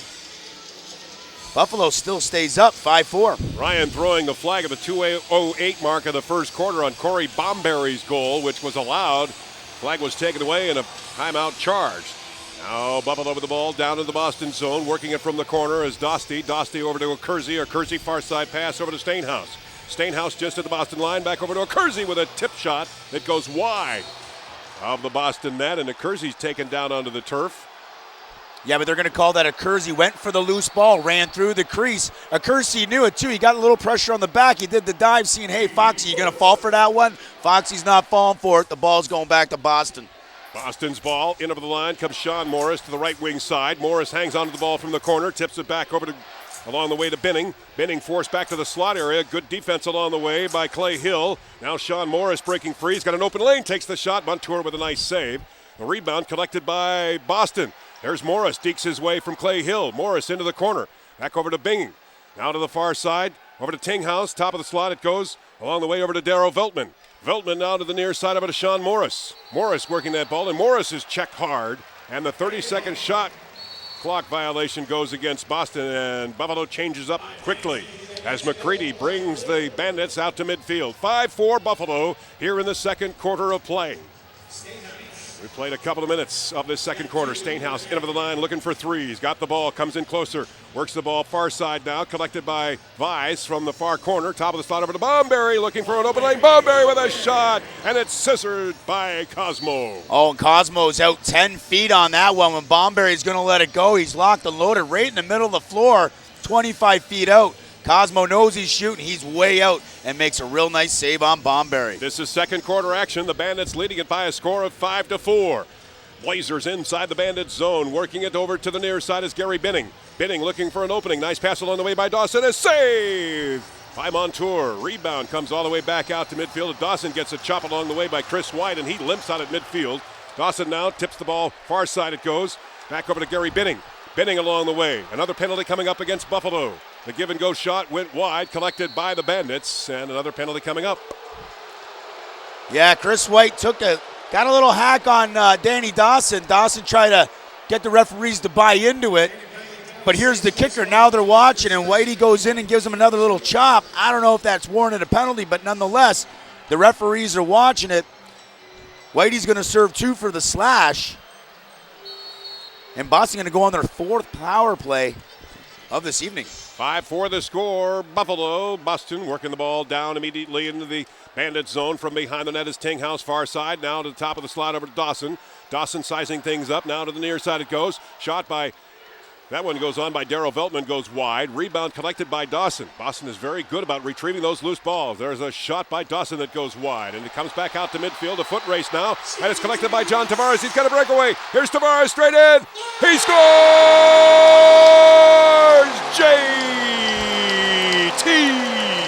What a beautiful short-handed goal. And that's the problem when you have the guy at the top taking those shots and following his rebound. Danny Dawson takes the shot. It goes off the end boards. Tavares has gone on the race. But a great move by Tavares. He knows there's pressure on the backside. He switches hands to go right-handed. The defender goes for his right hand on a big home run check. He brings it back to his strong hand. A little hedge fake up over top of Cosmo. It's a 2-goal lead for the Buffalo Bandits. 6-4 the score. Shorthanded by John Tavares. Power play stats for Boston. It remains with 1:12 left in the penalty to Chris White. How about playoff games by John Tavares? 28. This is his 29th. 163 playoff points coming into this evening's game. There's a shot on by Boston. That's a good save by Montour. Rebound from the far corner. It's collected by Matt Lyons. Lyons working the ball from the corner. Top of the slot over to Dan Dawson. Back over to Lyons. Lyons elects to go to Dawson. Now to the near side. A give-and-go shot. Tinghouse from the corner. Back to Dawson with the shot. Saved by Montour. Rebound is collected by Boston again. Gary Binning has got it just at the line. Far side over to Dawson. Dawson, that is. That shot goes wide. Rebound back out to midfield. Retrieved before an over and back charge, and Gary Binning will bring it back for Boston. 30 seconds left in the power play for the Blazers. Bandits leading at 6-4. Second quarter action. From the top of the slot now, as Dawson works now to the left wing side. Top of the slot, shot, goal by Boston. A hard shot, and that's labeled heavily by Matt Lyons. Yeah, that ball was to the crease, to the shooter, back to the crease, cross crease, back to the shooter. Dawson and Matty Lyons rotated spots, and the rotation doesn't get to Matty Lyons in time, and he blows a high to the right side of Kenny Montour. And it looked like Kenny Montour was screened on the play. But Boston getting another power play goal and bringing themselves to within one of Buffalo. 6-5 the score, second quarter action. Buffalo with the lead. Matt Lyons, again, 52 points on the regular season. His first playoff goal. We've got a stoppage in play where Boston will retrieve the ball, from their own zone. Yeah, no, it'll be Buffalo's Yeah, ball. they're going to call that. Boston went up over the midfield line and then threw it back into Cosmo as they were changing as an over and back call. Billy Fox calling that from the far corner. And the ball's going to go back to Buffalo. Sean Greenhall with the ball, deking his way into the slot area. Now works it out for the far side. Takes the shot. Left side of Cosmo. Rebound. Works back out at midfield. It'll be a break for Boston, and it's a breakaway for sure. As the lead pass goes along the way, but it's collected by Kenny Montour. Tried to go to Kyle Ross, who got himself into position but couldn't make the connection. There's a check along the way with Ian Lord. He holds strong out at midfield, still hangs on to the ball. Buffalo's front door opens up as Tommy Montour brings the ball back inside the line. Vise collects it from the far corner. Fresh forces from the Buffalo bench. It's Micah Kersey with a shot and a splitting save by Cosmo. 6-5 Buffalo here in the second quarter of play. And we're going to take this time out with 9:38 remaining tonight on KB 1520. Yes. All right, folks, one more time this season. We're going to play a game called Swing Says. How many times is this? We're just going to see coming back to Lawrence Jersey from Meadow Park. We're going to do some stretching. Everybody on your feet. Everybody stand up. Hey, Scotty. Can I borrow your eyes? Swing says if you're not a Vegas fan, sit down. Dan Dawson is assistant on every goal. Yes. Here.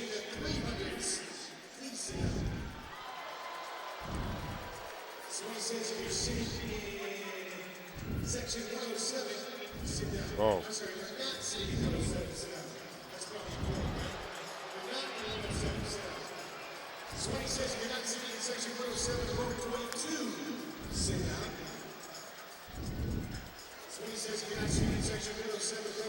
Tonight's broadcast being brought to you by Verizon Fios and iEvolve Technology Services. John Gertler along with Randy Mearns.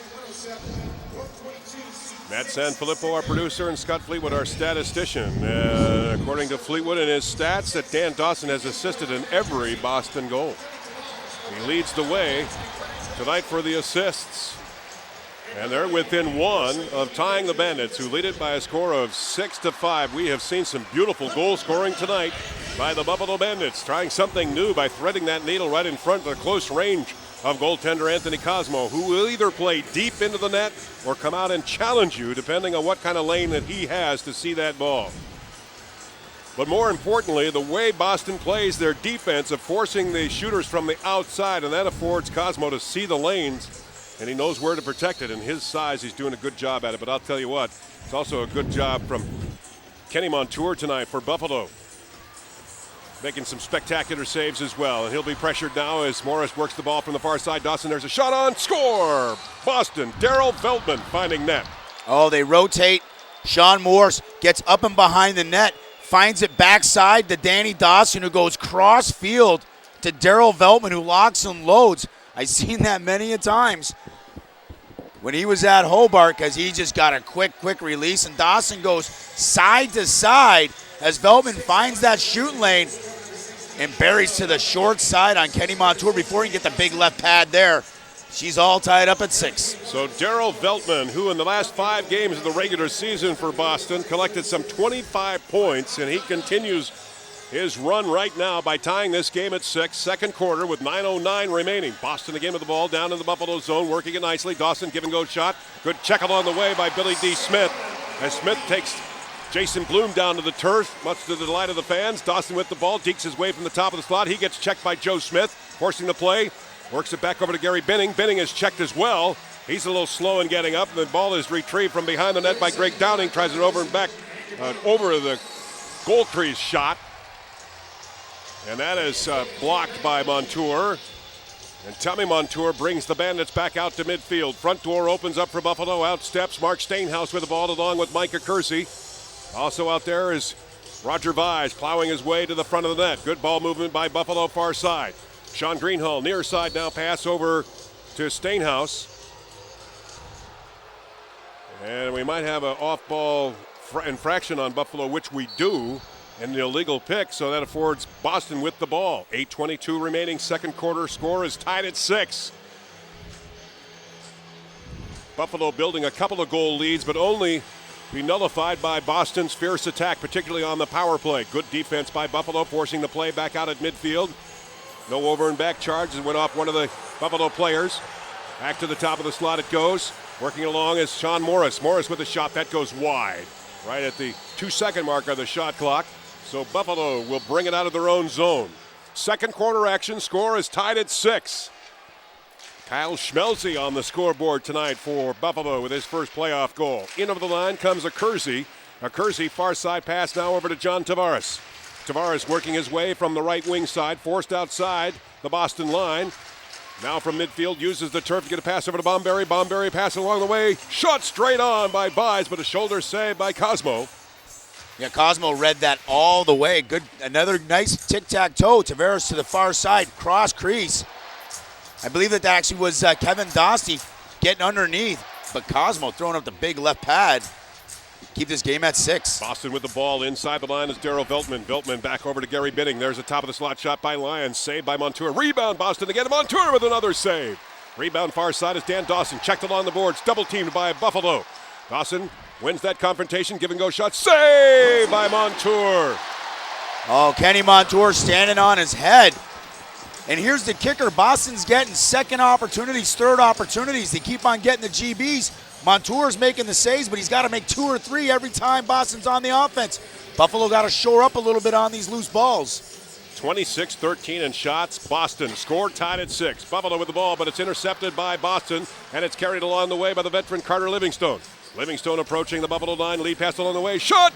It hits the goalpost by Tinghouse, who got into the position to get that ball from Livingston. And Montour coming up with yet another key save.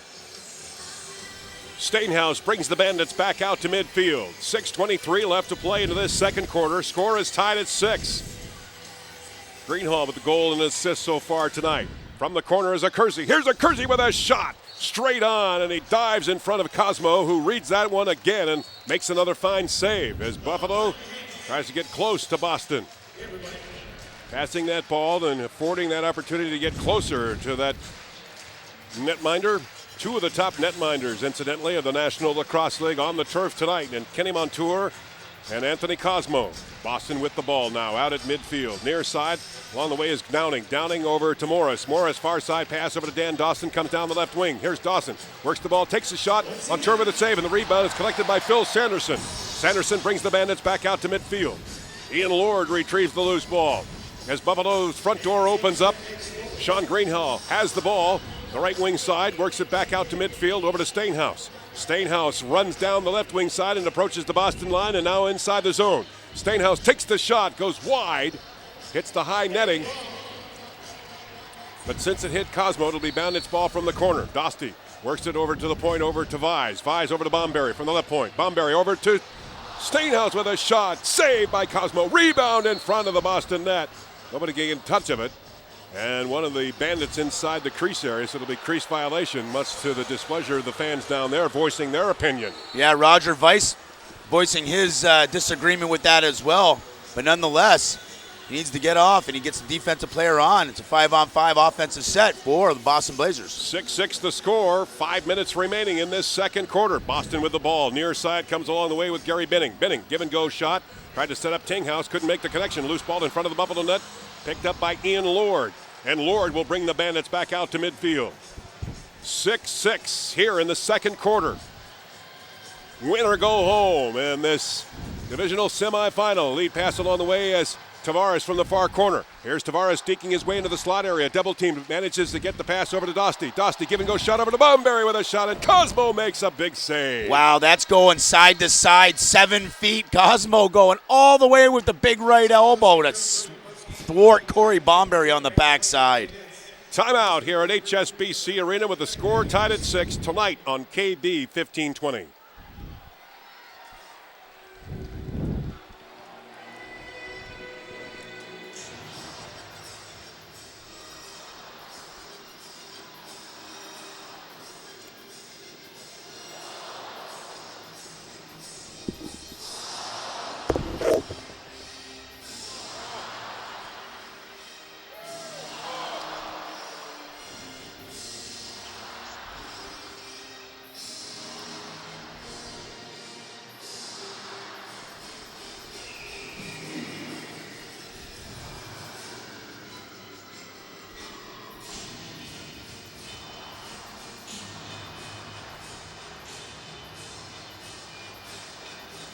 Oh.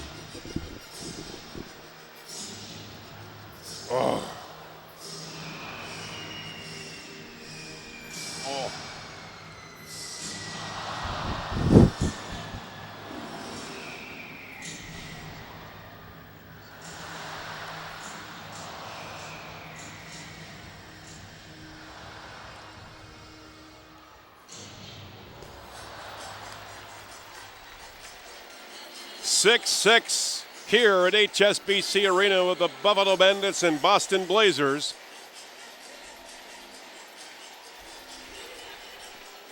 "22 saves by Kenny Montour. 9 saves by Cosmo.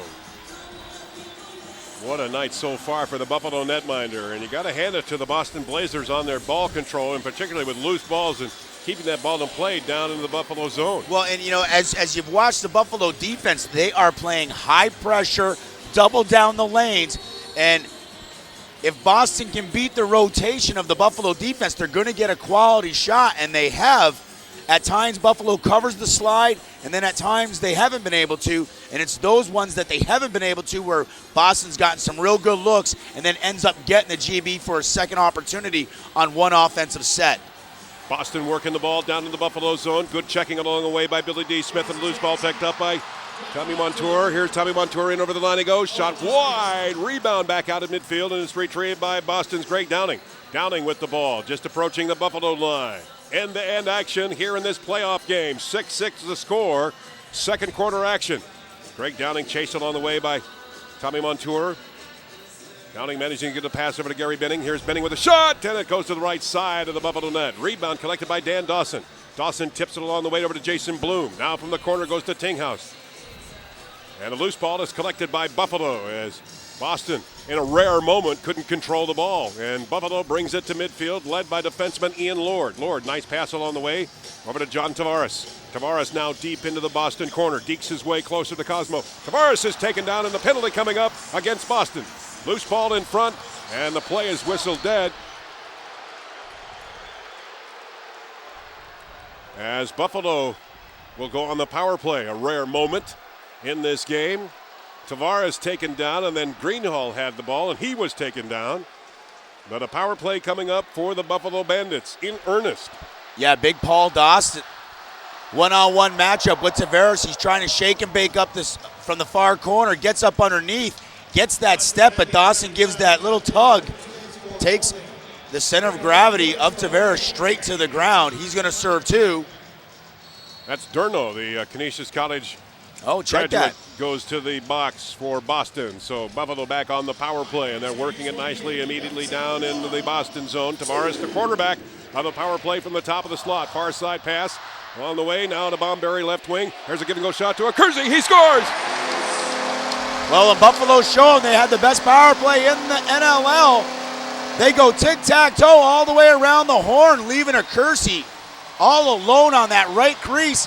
He's able to step in front. There's no slide. A high fake goes far side down low on Dawson, or on Cosmo, excuse me.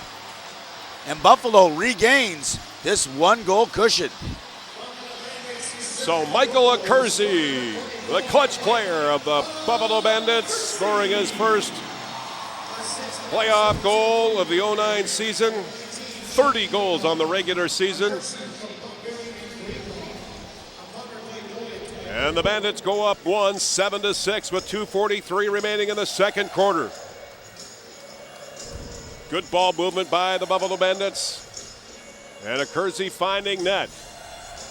Blazers down on the turf we go as Sean Morris with the ball. Right wing pass along the way over to Greg Downing. Downing works it back now along the way to Veltman with a shot. Saved by Kenny Montour. Rebound is collected. And a stuff around pass, and Montour is wrapped around, and a goal scored by Boston. Yeah, let's just hope that Kenny Montour is not injured. The net, which weighs about 60 pounds, falls on the back of Kenny Montour. They're still going to call that a goal. As Sean Morrison, I'm not sure I seen the ball go in. If I'm Coach Kilgore, I'm throwing the yellow. We get a better look at it here.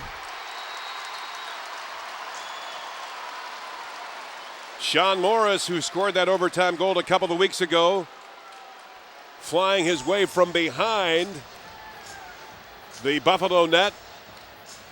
And with that reach, finding net inside there, Darius Kilgore has thrown the flag for officials' review. But from our initial view from it, on the replay boards here, it looks like Morris was well within his proximity, and while he was in flight inside the crease area, finding net while the net went tumbling over onto Kenny Montour. Now the question is did his stick hit Kenny Montour before the ball gets released? Did he tiptoe the tulips along that crease line? So the challenge is in effect, and Bill Fox, the crew chief, now going over to the off-field officials to take a look at things to see if the goal will stand by Sean Morris. And right now the 7-7 scoreboard holds here at HSBC Arena. Inconclusive from the shot that we're getting now. We're going to get another reverse view of whether or not the stick made contact with Montour, and while that collision, and then the net just completely covering Montour after the shot goes. And we'll see what the results might be from Chief Bill Fox. I think it's going to be a goal. I think it's this. Oh, wow. Billy Fox is calling it nothing.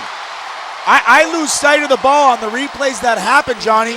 I lose sight. Now, Kenny tries to get to that right side. He knocks the post off. I believe that they're calling that the stick made contact with the goalie before the ball went in, but I even lose sight of the ball. I don't even see it go into the net.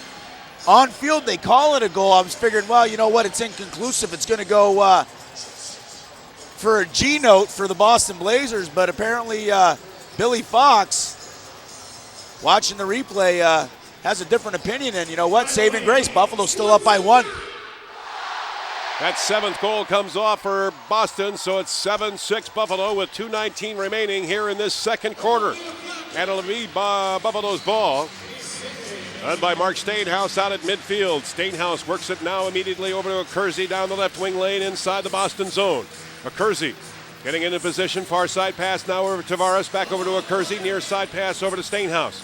Stainhouse with that ball outside the Boston defense, looking for an open lane. Stainhouse pass along to Accursi. Here's Accursi, trying to whip it back over to Tavares, couldn't make the connection. Good pass up by Greenhall. Greenhall with a floating pass over to Accursi. He's checked into the boards by Ross. And it'll be Buffalo's ball. Oh, that's a tough call against the Boston Blazers. Well warranted, though. Only 3 seconds left on the shot clock. And Jake Reed takes Accursi into the boards heavily without the ball. Gets the interference call. Buffalo regains possession. New 30-second shot clock as well. That's right. Here's Stainhouse with the ball. Forced back behind the Boston net. Ball is retrieved by Cosmo. Pass along the way over to Mitch Blyle. Blyle now with the ball just at the Buffalo line. 7-6 Buffalo. 1:30 remaining here in the first half. Boston hanging on to that ball. Far side pass now over to Gary Binning. Binning, good pressure along with McCready. Binning getting away from McCready. Now far side over to Dan Dawson. Dawson working his big 6'5 frame in front of the Buffalo net. No connection made. The ball is retrieved outside by Binning, and the shot clock expires on Boston. So Buffalo out with the ball to midfield. Had McCready with it with 1 minute remaining here in the first half. 7-6 to score Buffalo. Front door opens up for the Bandits. Roger Vise steps out. And on the run now, along the way over to Sean Greenhall, right wing pass. Greenhall from the boards, tweaks out in the lane, dekes his way with the shot, couldn't get it away. Rebound is collected by Vise, shoulders saved by Cosmo.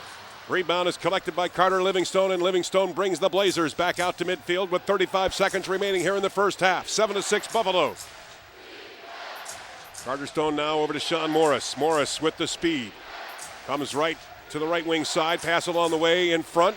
Good defense, jarring Veltman along the way. And the Bandits with the ball call timeout with 23.1 seconds remaining here in this first half. 7-6 to score Buffalo. Real nice call by the coaching staff. Boston trying to press a little bit too early on Sean Morris, trying to find a fleeting through the middle. Danny Dawson, it doesn't connect. Buffalo regains that GB, big ground ball, and immediately calling the timeout. Buffalo going to be able to go on a 6-on-5 situation. They'll probably keep Kenny Montour to the bench, go for the last shot. Now remember, Johnny, it's all momentum. They're up by 1, and they did capitalize at the end of the first quarter with 1.2 seconds left. Mouse Henry drawing up the play there at the Buffalo Bandit bench.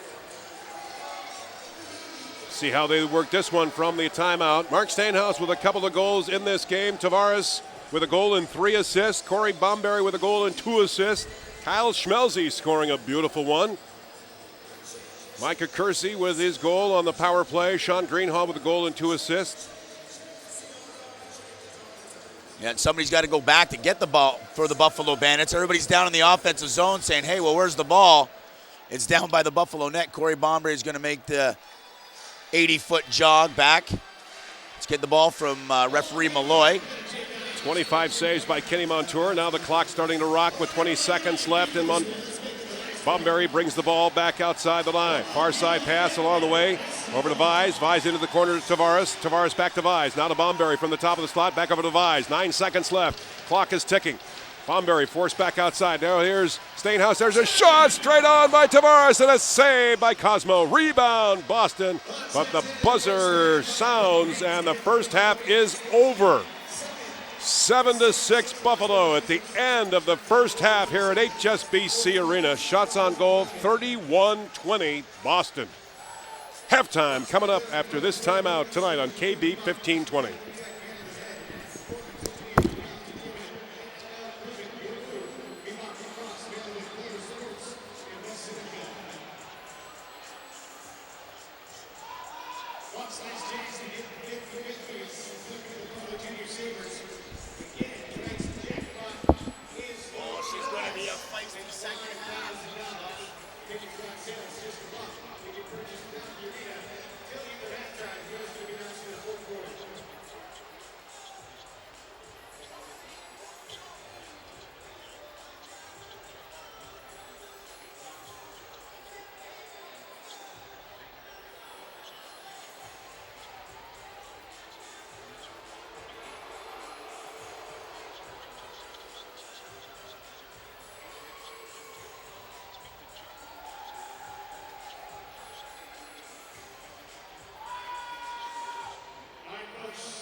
Check out the big board here.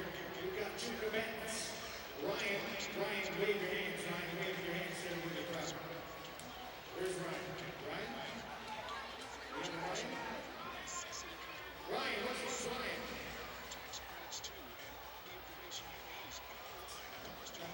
We've got Ryan and John, trust me. They're going to put their heads down to the stage, take time, take shots off of that. Whoever scores first is going to win. Some this prizes. We've got Ryan and John, you ready? I count of 3, we're going to start singing. 1, 2, 3.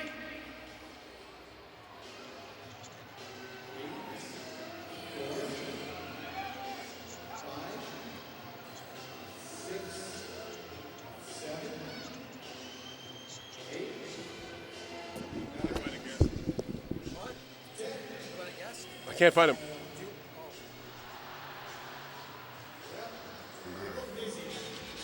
Yes. Yes, I do. I want it all.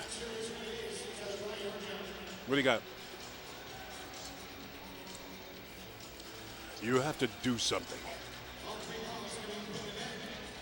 Wait a minute. Wait, what? You got it 1-1? So that was Bomberry? Wait a minute.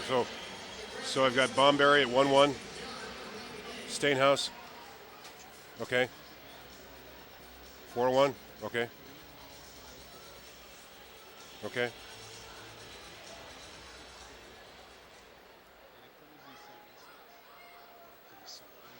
Yes, because I don't have a guest.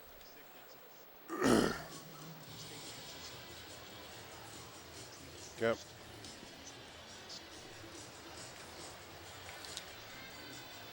No. I got Mernsey.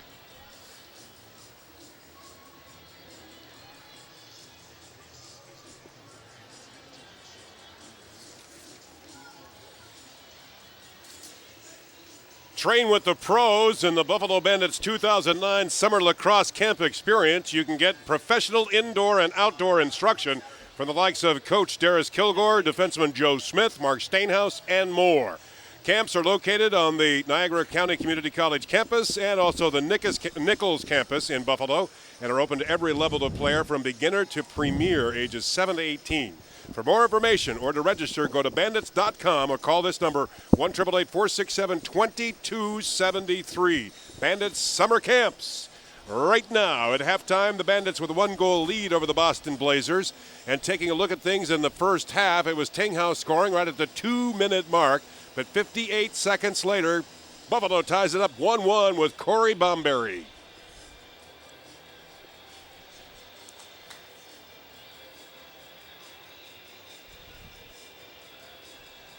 Then Mark Stainhouse nets his first of two to give the Buffalo Bandits a 2-1 lead. That at 7:45 of the first quarter.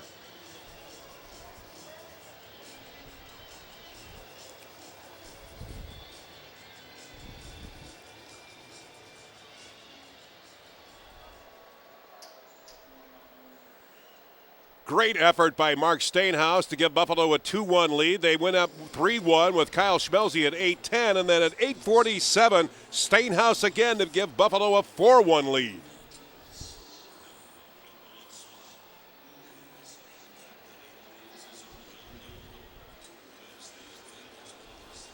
.847 the time of Mark Stainhouse's second goal of the game, and then Boston went on a 3-goal terror.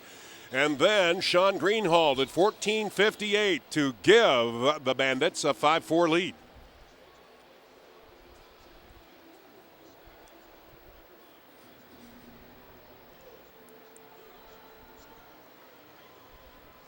That was a nice feed by John Tavares, set up by Corey Bomberry. And Buffalo then with the lead 5-4, that at the 14:58 mark.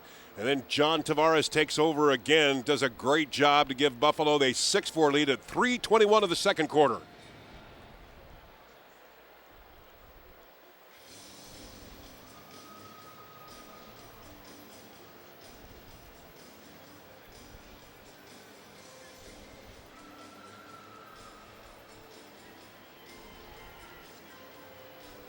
That at 3:21 of the second quarter. Buffalo had led at 6-4 at the time. Boston comes back to score 2 to tie it at 6. And then Micah Kersey at 12:04 of the second quarter to give Buffalo the lead.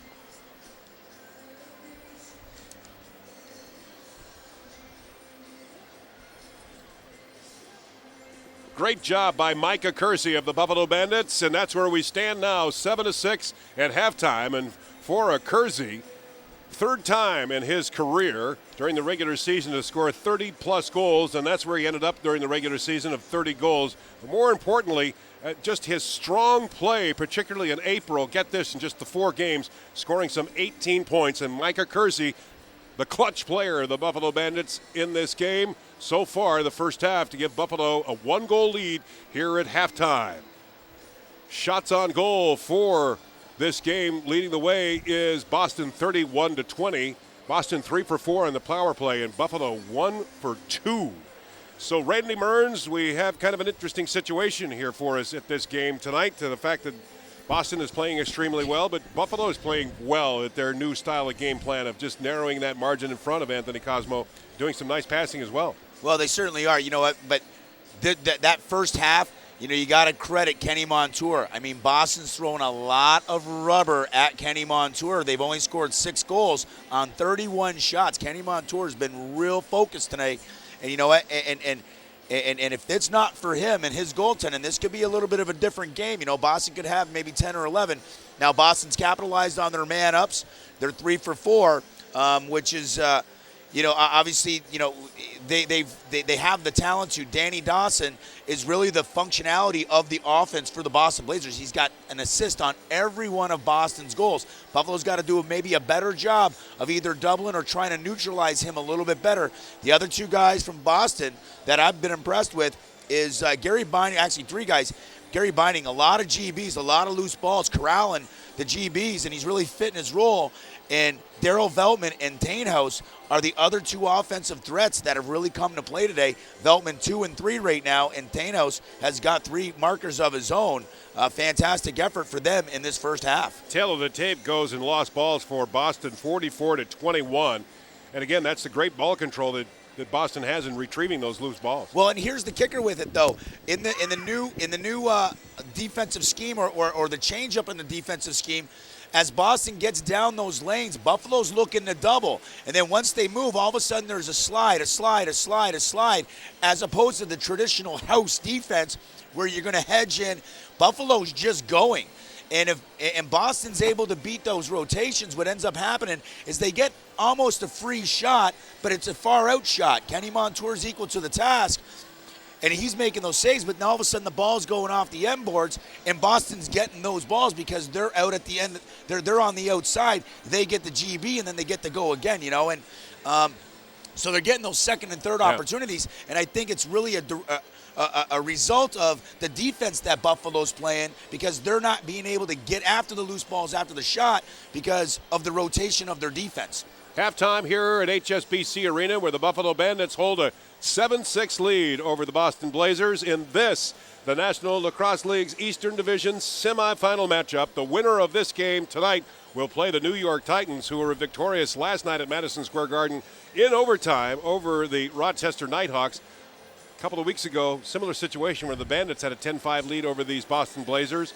The Nighthawks last night with a sizable lead, 10-7 lead over New York, but New York got back into the game, and Casey Powell turned it on in the second half. Well, it certainly did, and again, it's that parity within the league. And you know what? Every team's got 1 or 2, 3, especially on the offense, superstars. Now, Casey Powell, one of the best lacrosse players in the world today, really knows the box game, knows the field game, but more importantly for the New York Titans, he's that go-to guy. He scores the last 2, and it was influential on goal number 8 and 9 for the New York Titans. And they're able to obviously come back late and steal the game from the Rochester Nighthawks. Matty Vince putting up 41 saves, fantastic effort. And now the New York now moves into that next round, and it's no easy task. Whomever gets out of this game, it's so tight today. But again, it's just that parity. Every team is legit. Everybody has athletes. Everybody has great goaltending. And like we said right off the top, Johnny, is Buffalo best power play in the loop and, all that statistical things that are fantastic. But when it comes playoffs, all the stats are out the door. Yep. It's who's going to come play for the 60 minutes. Who's going to get that one bounce. And it's a game of inches and in millimeters if you're listening up in Canada. I tell you, now it's 7-6, 30 minutes left in this game. I'd really like to be a fly on the wall in the Buffalo Bandits camp and also, in the Boston Blazers dressing room, because what inspiration are the coaching staffs, what direction are they giving them that are going to lead one of these two teams to this victory tonight? Halftime here at HSBC Arena. Again, Bandits with a 1-goal lead, 7-6 over the Boston Blazers. John Gertler along with Randy Mearns analyzing the first half of play, but now forecasting the second half. Will it be a survival of the fittest? Well, I think it will. I think one part of the game, obviously, with the bounces and the shooting is who's going to be able to get up and down? Who's going to be able to create that 1-3-on-2 that's going to result in a goal? Because we're better athletes and you're a little bit tired. And that may come into play. And, that's why, from the coaching staff standpoint, you direct your players, you talk to your players, you say, hey, be in the best shape that you can be. Work out, get on the, make sure you're running every day, all that fun things, because this is when all that hard work that you put in away from the coach counts. And, that may be one of those, little things that will result in one team winning and one team losing. Now, mind you, there's so many different little variables in this game. Yeah. And that's going to be one of them. And you hit it. Is it face-offs? Is it all of a sudden win and one late where all of a sudden you're able to get that quick transition? Players can't play tense. They can't play on eggshells. For Buffalo, they just got to keep on playing the way that they're playing. Don't all of a sudden say, "Oh, okay, well we're up by a goal. Maybe not pull the shoot, but okay, we're going to do a little bit something different. And maybe take some time off." I don't see it happening. Everybody wants to win the Champions Cup. They got to bring it this last 30. In your playing experience, being in a situation like this before, sitting in the dressing room at halftime with a 1-goal lead, what is said? Like you say, who's digging what of inspiration in order to keep these guys focused in order to get on a run? Well, here's what I think. The coaching staffs, nobody's going crazy on their players. I think there's a lot of reinforcement. I think there's a lot of talking about, hey, strategically, let's do this and let's do this, because you know what? This is a fantastic game. It's not like these guys aren't battling. It's not like the passes aren't crisp. There's not really too many turnovers. I mean, these balls are going tick-tack-tack-toe. So now it's a matter of, okay, what are we going to design that's going to work for us? What's going to design that's going to work for, offensively, defensively? So there's not really tons of stuff that in terms of like really, getting after the players. But you know what? I bet you it's the leaders. The Richie Kilgore's in the locker room right now going, hey, you know what? I'm not in the lineup, but this is what we need to do, and here's the inspiration, and here's the motivation. Same thing, probably to Danny Dawson, the captains and the leaders. This is the time that guys will believe in guys, because it's those guys that are battling on the floor, and it's what team is going to really pull together this last 30. Halftime at HSBC Arena. We'll be back with a third quarter draw after this timeout tonight on KB 1520. Good job, man. Oh, my Lord. Wow. Thank you. Thanks, eh? Good replays, Matt.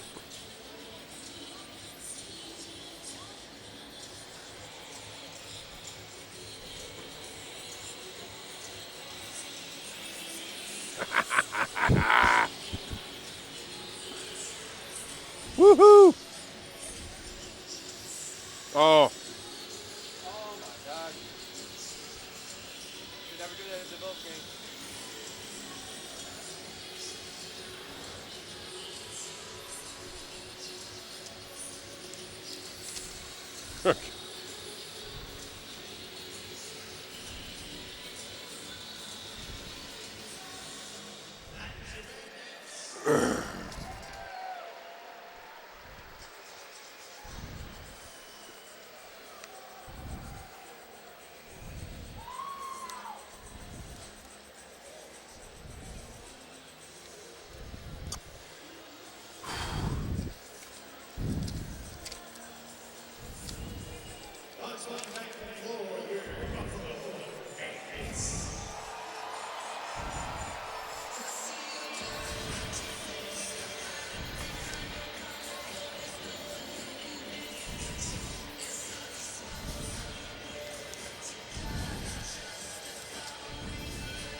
Oh. No, it's voicing my opinion.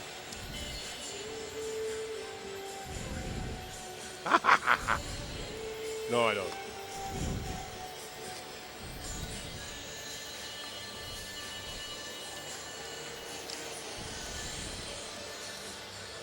Yeah.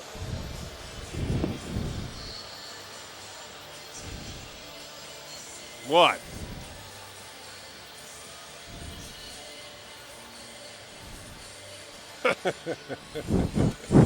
Ladies and gentlemen, Matt Sanfilippo. Thank you very much. Yeah. No, how?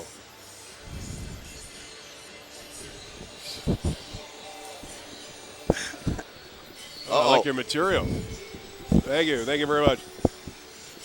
I got a million Is of them. this mine? Yes. Good. Oh, you're a beauty.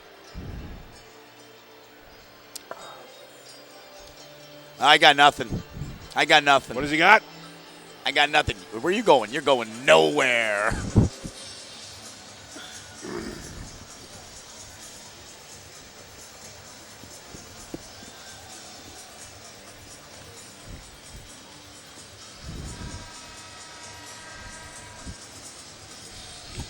Kenny Montour, 13 saves. That in the first quarter of play. Spectacular in the second quarter, and we're ready to go for the third quarter. Bandits will be moving right to left in the third quarter. 7-6 they lead. Anthony Cosmo to our broadcast rights. Montour to our broadcast left. Back to the turf we go with the opening of the third quarter, and Boston controlling the ball from the opening draw, and it's wheeled out by Mitch Blyle. In over the line, he goes to the far side, eludes a check from Chris White. Blyle working the ball over to Tinghouse, now outside the line. Tinghouse forced by good chopping by Schmelze. Schmelze now loses the ball along over to Bloom. His shot went wide. Boston now working the ball again with a loose ball. Shot straight on. Kenny Montour coming up with a save in his crease area. Welcoming him to the third quarter of play. Buffalo leading it by a score of 7-6. Micah Kersey giving the Bandits the 7-6 lead with the ball far side inside the Boston zone. Kersey back over to Greenhall with a shot. Saved by Anthony Cosmo. Yeah, you haven't seen that too much that whole first half. Sean Greenhall just slipping in the seam. Nobody picks him up. Kersey finding him quick. And Greenhall with a quick low to high shot. Cosmo on the knees, picking it off with the top shoulder. Here comes Boston inside the line. Shot saved by Montour. Rebound along the boards near side. Good checking by Buffalo. Loose ball by Clay Hill. Picked up along by Phil Sanderson. Sanderson using the turf now to getting it to midfield to Pat McCready. McCready working the ball. With his 14 playoff game experience, settling the crew down, and the front door opens up and John Tavares runs out. He's got the ball. Here's Tavares with the shot. Wide. Rebound hits the inboards. Collected by Greenhall. Far side. Greenhall now back over to Tavares. Tavares with a shot. Saved by Cosmo. Rebound by Cosmo. He's got to smother the ball inside his own crease. It's pressure by Tavares. Yeah, Tavares stepping up on the offensive side. Two nice stops by Cosmo. But the first one, Tavares gets free on a real nice underneath pick by Dosty. Springing Tavares, but Cosmo throwing up the big right shoulder again, equal to the task. This is third quarter action. Buffalo by 1, 7-6. Bouncing ball inside the Buffalo zone, collected by Tommy Montour. And Montour brings the Bandits back out to midfield, holding off a Boston rush. Montour now passing the ball along the way over to Micah Kersey. Kersey with the ball, false side over to Stainhouse. Stainhouse now working it over to Kevin Dosty. Dosty in over the line with a full head of steam. Here's Dosty with a shot, saved by Cosmo. Rebound, jumps out in front. It's swatted down onto the turf and finally collected by Carter Livingston. Livingston working it back out to midfield, passes it back over to Jonathan Durno. Durno tips the ball back over to Jason Bloom. Bloom in over the line to the near side, forced into the near corner. Works it back out to the side as Dawson. Far side pass along the way over to Veltman. Now Veltman getting the ball back to Dawson. Dawson. Give and go shot, saved by Montour. Rebound is Darryl Veltman from his own corner. Tips it back along the way as it worked out to Gary Binning. Binning now with the ball, looks for an open lane. Tries to get away from a check. Schmelze putting pressure on right at the line there. Loose ball is picked up by Boston. A give and go setup shot intended for Dawson. Couldn't make the connection, and the loose ball comes back out to midfield. Here's McCready with the ball. He's got it now. Here's McCready with a shot, and Cosmo coming up with another fine save as McCready is railed down to the turf. 11:45 here in the third quarter. Bandits leading it by 1, 7-6. The Eastern Division semifinal. The winner will play New York next week. End of the line they go as Tinghouse tips the ball over to Dawson. Dawson using the turf to Binning, but the shot, that goes to the right side of Montour. Rebound bounces back out to midfield. Scramble for the ball. And it's collected by Boston. Good check along the way, forcing the ball back out to midfield. That's swept by Boston again. Here's Phil Sanderson with the ball. Tips it back over to Tommy Montour. Montour with the ball. Buffalo winning the confrontations here in the third quarter of play, leading it by 1, 7-6. Sean Greenhall with the ball now down to the right wing lane. Will hold right at the Boston line. Trips in over, now works it back to the slot area. Greenhall into the far corner over to Kersey. Kersey working the ball along the far boards. Now passing to the top of the slot over to John Tavares with a shot that goes wide. Rebound. Bomberry tips it along right at the 30-second clock. Shot clock violation. And the Blazers rekindle their attack back out at midfield. Buffalo 7-6 over the Blazers. Third quarter action here at HSBC Arena. End of the line they go. Far side pass Lions. Lions to Dawson with a shot. Saved by Kenny Montour. And again, another Buffalo rotation. They go double the ball. It rotates up. Now, Boston's really, as of late and a little bit at the end of that second quarter, they've kind of figured out the rotation of Buffalo. And again, it's just, can they beat the rotation? What that does is it allows and it makes Boston play fast. They shoot fast. The kicker is Buffalo, either Kenny Montour's got to make the saves and keep the ball, or Buffalo's got to get a little bit better on getting the GBs, because then Boston's getting second and third opportunities. A little bit of a flurry down in the Boston zone. A technical penalty placed on Boston affords Buffalo with the ball again. Reset the shot clock as it ticks away, and Roger Vise has the ball inside the line. Vise back over along the way to a Kersey working along the green hole with a shot, and a sprawling Cosmo forcing the ball into the corner. That's collected by Vise. Vise top of the slot. The ball is intercepted and collected by Kyle Ross, and he's got a breakaway at midfield. Ross holds up right at the Buffalo line, brings the Blazers down into the field. There's a shot straight on by Tinghouse. A footing save by Montour. Rebound, Billy D. Smith. And here comes Smith out at midfield. Smith now in over the Boston line. Billy D. Smith thinking, he shoots! And a save by Cosmo, scissoring the ball between his pads. 9:31 remaining in third quarter, end-to-end action. Buffalo by 1, 7-6. Let's take this timeout on KB 1520.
Challenge probably made by general manager and head coach Darius Kilgore at halftime, playing to your ability.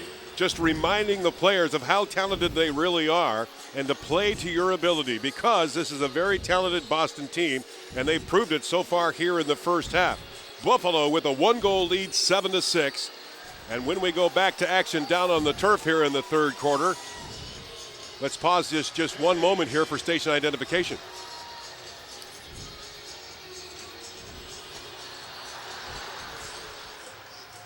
John Gertler and Randy Mearns with you here at HSBC Arena. Matt Sanfilippo, our producer, and Scott Fleetwood, our statistician. Buffalo by 1, 7-6. It'll be Boston's ball after this timeout, and they'll bring it out of their own zone. Ball carried along the way by Tinghouse, who brings it out to midfield, passes it far side, then gets it back. Tinghouse works it along the way, now over to Matt Lyons. Lyons with the ball, give and go shot. Good defense by Buffalo, and the ball is retrieved by Tommy Montour. And Montour runs back out to midfield.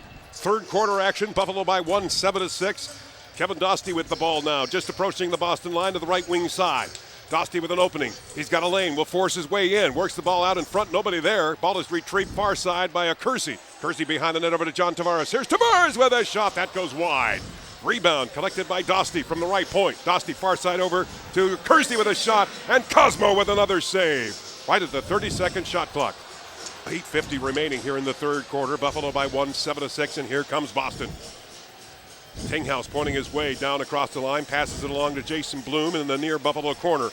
Bloom gets a couple of slots, shots along the way by Dostie. Shot goes wide, rebound jumps back out to midfield, retrieved before an over and back charge by Dan Dawson. Far side pass now for Boston. In over the line they go. Greg Downing is there. Gets a couple of checks from Billy D. Smith. Now the ball goes to Dawson. That shot is saved by Montour. Dawson gets his own rebound. Dan Dawson, 6'5", 220 pounds. The leader of these Boston Blazers, and he hangs on to the ball inside the zone. A give and go shot. Save in the traffic by Kenny Montour. Rebound, Boston again. That's blocked in the traffic. Rebound jumps out in front, and Sanderson is there in his own crease area, and Phil Sanderson holds off that Boston flurry. Danny Dawson finding a streak, and Gary Binding all alone. High, goes far side. Kenny Montour with the right toenail. Huge save. Keeping Buffalo up by 1. Wow. And from the stoppage in play, an infraction against Buffalo will give Boston the ball and reset the shot clock and back down into the Bandit zone they go. Dan Dawson leads the way outside the line now. Will run down the left wing lane inside Buffalo territory in pursuit of the couple of Bandits, led by Pat McCready. Loose ball now collected by Lyons. Lyons has got an open lane. Goes to the far side of the Binning. There's a shot by Dawson, and he couldn't make it. Went wide and hit the netting. It'll be Bandits' ball. Again, Buffalo making Boston play fast. They rotate. That time they find Dawson. He's got about a half a second. He's all alone. Goes far, but again, they only use about 15 seconds on that shot clock. Buffalo making them play fast. So far, it's worked. John Tavares from the near corner down to the Boston zone, getting a couple of swats from a Boston defender, looking for an open lane. Vai's doing his checking. There's a shot straight on. That went wide of Cosmo. Rebound. Back to the Boston line. Swatted by Tavares. Checking along the way out at midfield. And now the 30-second shot clock violation is assessed, and Tavares is double teamed, led by Kyle Ross and Jack Reed. That's broken up by the on-field officials. It'll be Boston's ball. 7:04 remaining. Third quarter, 7-6, Buffalo. Gary Binning with the ball. Far side over to Bloom. Bloom goes back over to Sean Morris. Morris tipping it back over to the right wing side. From the top of the slot is Binning. Over to Tinghouse. Now to Morris. Morris with that ball. Takes the shot. Shoulders saved by Kenny Montour. Hit the netting. It'll still be Boston's ball. Resetting the shot clock from the corner. Ball is worked by Darryl Veltman. Veltman working it all the way back out to midfield to Dan Dawson after a breather from the bench. 7-6 Buffalo here in the third quarter of play. Tips it back over to Morris. Morris spoke over to Binning. Now to Dawson. Dawson works it back over to Bloom. Bloom with a shot. Saved by Kenny Montour. Scramble for the ball. Continues in front of the Buffalo net. And finally broken free. And now a pushing and shove match erupts. And broken up by the officials. After Boston took a couple of shots on that save by Kenny Montour. I tell you that this netminder is unbelievable. 34 saves tonight by Montour. Amazing. And now both defense, they're playing chippy, they're playing gritty, but now the players themselves, who's going to be disciplined? You can't all of a sudden take a cheap minor, especially after the ball's dead. Everybody controlling themselves, a little pushing and shoving, but nothing too crazy, because you know what? You don't want to be the guy that's going to cost you a man up. Sean Greenhall had the ball, took a shot, and then he retrieved the rebound and hit from behind. Fans want to call, but the play continues. The shot clock is reset. Buffalo's ball, leading it by 1, 7-6. 6 minutes left to play here in this third quarter. Stainhouse far side, gets a check by Kersey. Houston Lane takes a shot. Went wide. Rebound near side is collected along by Greenhall. He's checked, loses the ball. And it will be Boston's ball. Yeah, again, Buffalo not getting any second opportunity. Boston hard on the GBs in the corner. That time Greenhall had it, but flicked it out of his stick into the stands. Boston regaining possession. A lot of pressure on Dan Dawson as he comes right to the Buffalo line. Double teamed on the play by Joe Smith. And Kenny Montour shot straight on. Big save by Montour. Comes up with the ball. Boston puts a little pressure on down in the Buffalo zone, but the Bandits squeak out into midfield, led by Pat McCready. McCready handled by Greg Downing, and hang on. That's a 10-second violation. Yeah, Danny Dawson. That's the second one tonight that we've seen in this game. Yeah, you don't see them too often. No. This one's going against Buffalo. Danny Dawson kind of corrals Patty McCready as the rest of his teammates are changing. He's got nobody to look to. Finally finds Tavares up over. The clock had struck 10. Boston got the ball back. You're finding that these little infractions are so critical in a playoff game like this. Here comes Morris with a shot. Shoulder save by Montour. Rebound. It'll be Buffalo's ball. As Morris is held off on that flurry. 5 minutes left to play, third quarter. Buffalo by 1, 7-6. Here come the Bandits. Top of the slot is John Tavares. Tavares working it now to the right wing side. Looks for an open lane.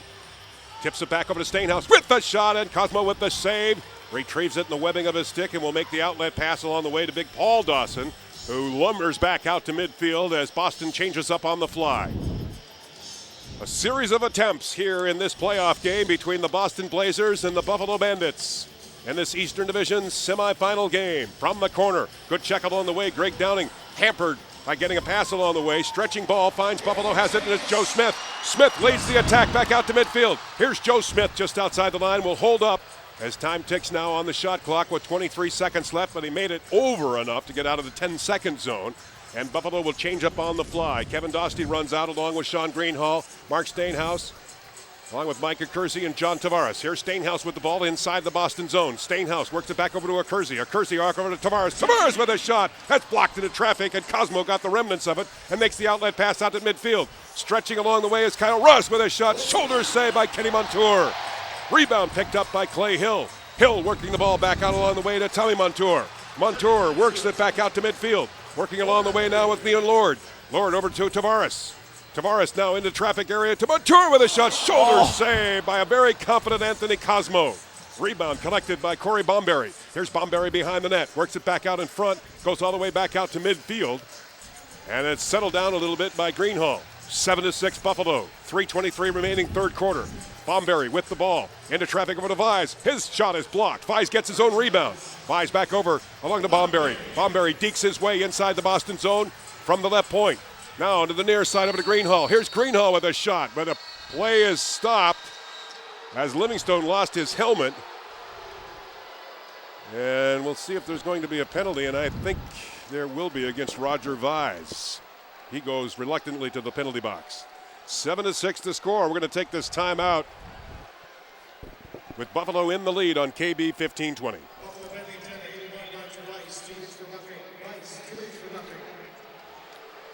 Oh, 2 minutes for roughing? Yeah, I mean, guys are hitting. And I Let him play the game.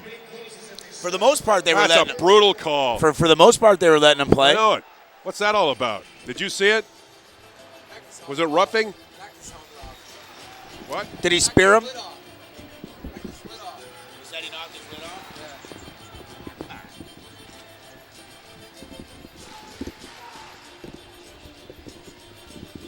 All right.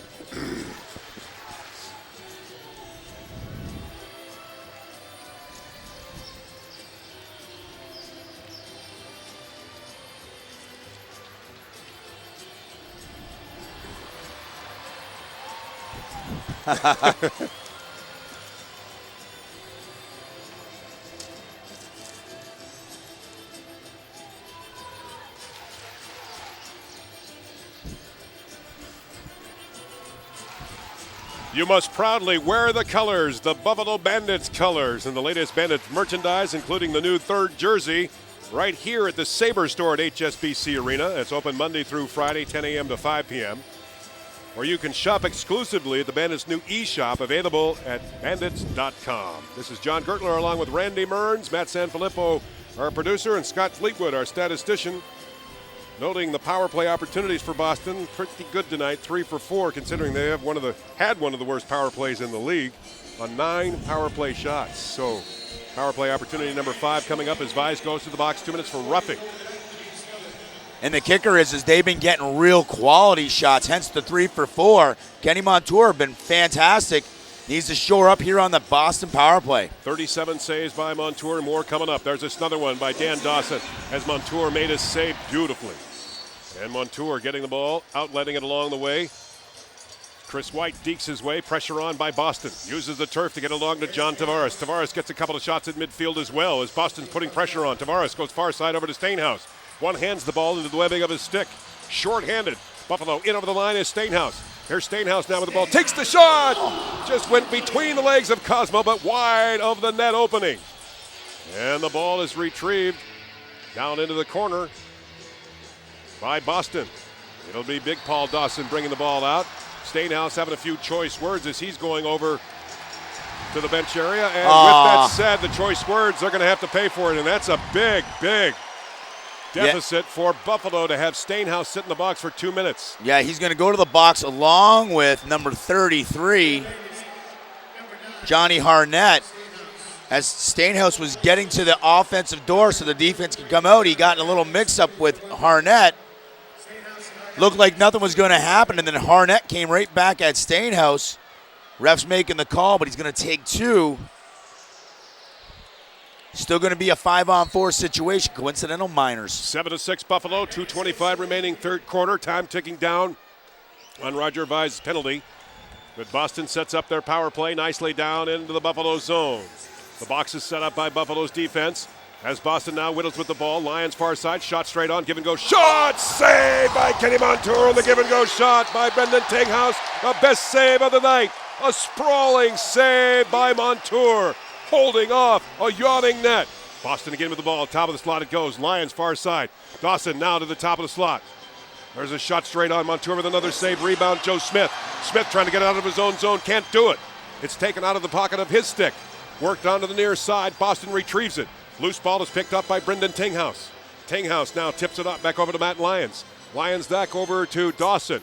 Dawson into the far corner. Setting it up along the play over to Gary Binning. Binning into the corner, back to Dawson. Dawson back over to Binning with the low shots wide of the Buffalo net. Rebound collected by John Tavares. 22 seconds left in the penalty. Tavares outletting pass along to a stretching Micah Kersey. Couldn't make the connection, and Cosmo returns the ball back out to midfield. 1:22 left here in the third quarter. 7-6 Buffalo. In over the line comes Dan Dawson from the top of the slot. Dawson, far side pass, score! Boston, and it goes over to Darryl Veltman. Third goal of the game. Off look shot. Yeah, third goal of the game. The hat trick for Veltman. Assist number 7 for Danny Dawson. That's going to be a power play marker. They're 4 for 5. Now Tavares goes for the bomb to a Kersey who had some room, but it doesn't connect. They bring it back. They still got that 5-on-4 situation. They bury. This game's tied up. You know, I think at Tavares, if he could maybe take that back, sure you want to take your punches, but we had the GB. They could have wasted the rest of that man-up opportunity of Boston, at least got back to even. But, hey, you know what? Them are the breaks. The ball's going to bounce here or there. It's a tie ball game. All the stats, it's down to 0-0. Here comes Boston back into the line, taking the shot. Wide of the Buffalo net. Rebound along the boards. Good checking by Phil Sanderson down in the corner. Ball is held up along the play. Now it's picked up by Buffalo, and they'll work it back out to midfield, led by Pat McCready. 45 seconds left in this third quarter. Score now tied at 7. Shots 47-32 favoring Boston. In over the line, Buffalo goes by Kevin Dostie. Dostie far side pass over to Sean Greenhall. Greenhall now over to John Tavares. Tavares digging his way from the big Boston defense. Tavares working that ball, turning as he goes. Back over to Vise with a shot. Cosmo comes up with a save. Rebound goes into the far corner. Kersey is there. He's checked hard along the boards. Loses the ball, but then collects it again. Micah Kersey with 18 seconds left. Montour runs to the bench. The extra attacker is out now. And Buffalo working the ball with 10 seconds left. Corey Bomberry is there along with Dostie. Now over to Tavares. Tavares over to Vise. Vise with 5 seconds left. Here's Vise. Far side pass. Saved by Cosmo. Rebound into the corner. And a pushing goes right inside the net. And that creates a big pushing and shove match with 1.4 seconds remaining. And who's at the bottom of that pile? That's going to be Mikey Kersey, I believe, who fouled in his shot. They went Dostie to Kersey, cross field. Kersey tries to beat Cosmo to that right side, but Cosmo with the big pad gets there. Real nice save, but the ball comes loose, and Kersey goes for the jar. Tries to give the old snapshot up top corner. And then 2 Boston Blazers jump on him, throw a quick elbow, big pile up. And 1.4 seconds left in this third quarter. This is going to be a barn burner those last 15 minutes, Johnny. They're sending him to the penalty box for some odd reason, as Kersey has to sit for 2 now, and John Durno, no great loss to Boston, goes to the penalty box, but yet another offensive player sits in the penalty box for Buffalo. Interference call by Michael Kersey. I don't know how that is one of the worst plays I've ever seen. That's a terrible call. I'm not too sure how you get an interference call. When you're pushed. And you're lying on the crease, which, you know, hey, you go for the ball. He's on the crease, and then Durno throws him an elbow, and then Cosmo gives him an elbow drop, and then, you know, you might as well have been WWE. Oh, here we go. Oh, the tempers are high, Johnny. The tempers are high. Sticks are getting up, and the referees are to blame for it. 7-7 the score after 3. We'll be back on KB 1520. Just let him play the damn game. God, I hate this. Oh. See, it's working to Boston's favor. They're taking all the guys off the field. 2 guys going in the box. That is brutal.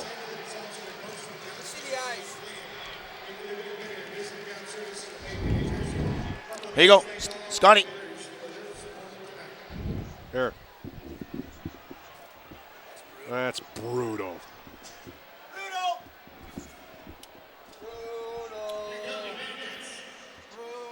These guys are awful.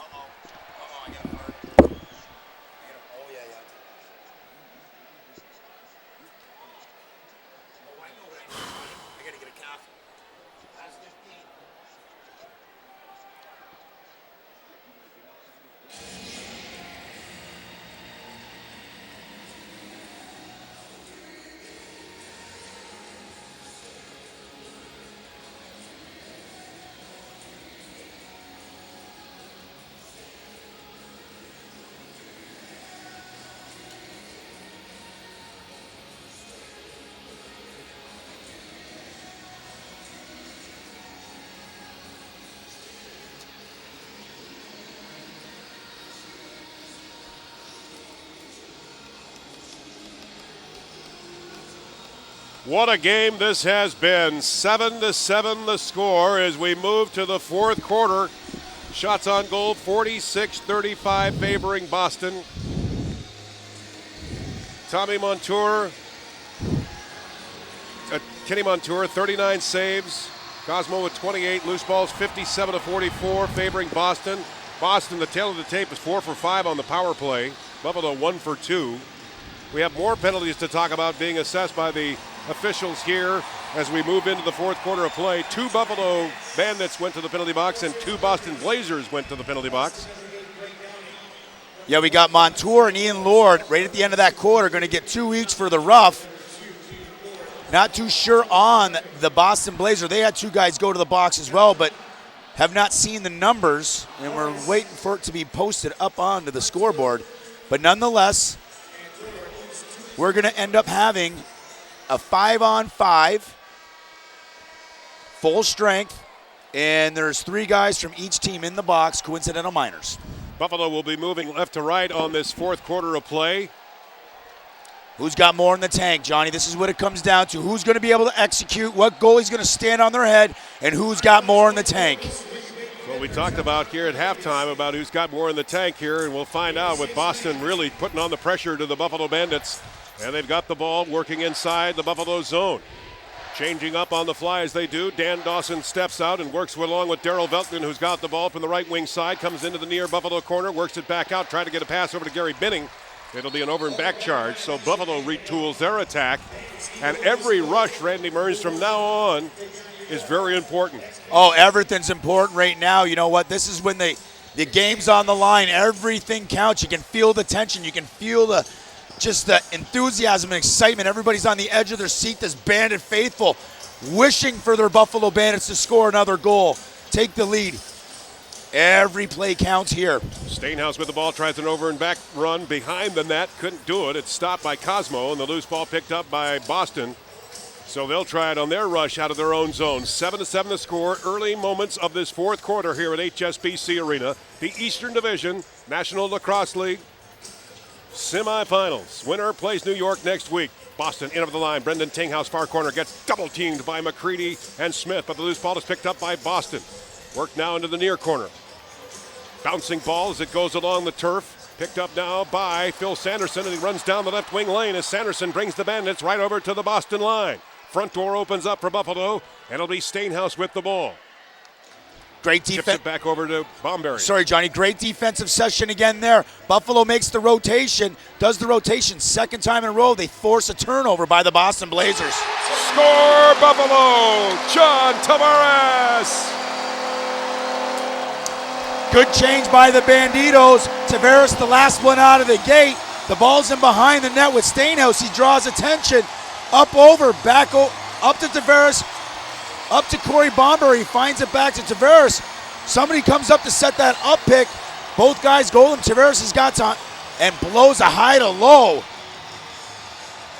What a great passing setup by the Bandits as Tavares had an open lane and just beat him glove side. And again, I think that was Kevin Dostie. Hasn't got a lot on the scoreboard, but that's the second real nice screen that he sets for Tavares. The Blazers can't get to him, and you don't want to give Tavares that much time because he'll pick you apart. The Bandits up by 1. Second goal of the playoffs for John Tavares, and that is goal number 72 in his playoff career. And one of the Bandits helped off by Dr. Sherry Lacombe, and it is Sean Greenhall limps over to the Bandits bench. Coincidental penalties ticking away on the respective players into the penalty box. The bouncing ball back out at midfield, picked up by Buffalo. Worked down to the left wing side to Stainhouse, immediately into the Boston zone. Buffalo by 1, 8-7. Stainhouse near side over to Bomberry. Oh, and they get called for an illegal pick. Bomberry does on the high pick for Stainhouse. It looked like they were going to have a 2-on-1. Give and go shot. Here's Tenghouse with the ball. Back to the side. Hits the goal post. Shot by Wittman. Rebound comes all the way back out to midfield. Boston beats Buffalo down in transition because of that turnover. And Veltman gets a clean look and buries it off the crossbar. But again, second opportunity as Boston gets that rebound. Here come the Blazers down into the Buffalo zone, led by Benning. Back outside to Veltman. Veltman far side pass along the way over to Tinghouse. Tinghouse chased by Clay Hill. Tinghouse works it back along the way. Back now over to Benning to Veltman. Veltman now to Dan Dawson. Dawson's pass intended for Tinghouse, couldn't make it. And there's a scramble for the ball, and it'll be an over and back charge on Boston. So it's Buffalo's ball on this important rush. 8-7 Buffalo. The defensive rotation, the slide, the upslide is really working for Buffalo. Third turnover for the Boston Blazers. Buffalo getting another unscathed opportunity on the net. There's Bomberry with a shot. And that blast hits the right post and goes all the way over the glass and into the crowd. And now the penalty box is empty out. The relief of 3 players in the form of Micah Kersey, Ian Lord, and Tommy Montour. It's Buffalo's ball after that shot. Yeah, the ball went off the side of the post and into the stands. Buffalo going to regain possession. 12:32 left, John. You can just feel the energy. Every play counts. Bomberry getting closer. Now we'll try it again with the ball. Top of the slot. It goes over to Greenhall. Greenhall over to a Kersey. His shot wide. Rebound bounces back out to midfield. Stainhouse is there before the over and back charge. 8-7 Buffalo. Fourth quarter action. Stainhouse in over the line. He goes. Works it to the top of the slot. It's got a lane. Takes a shot. He scores!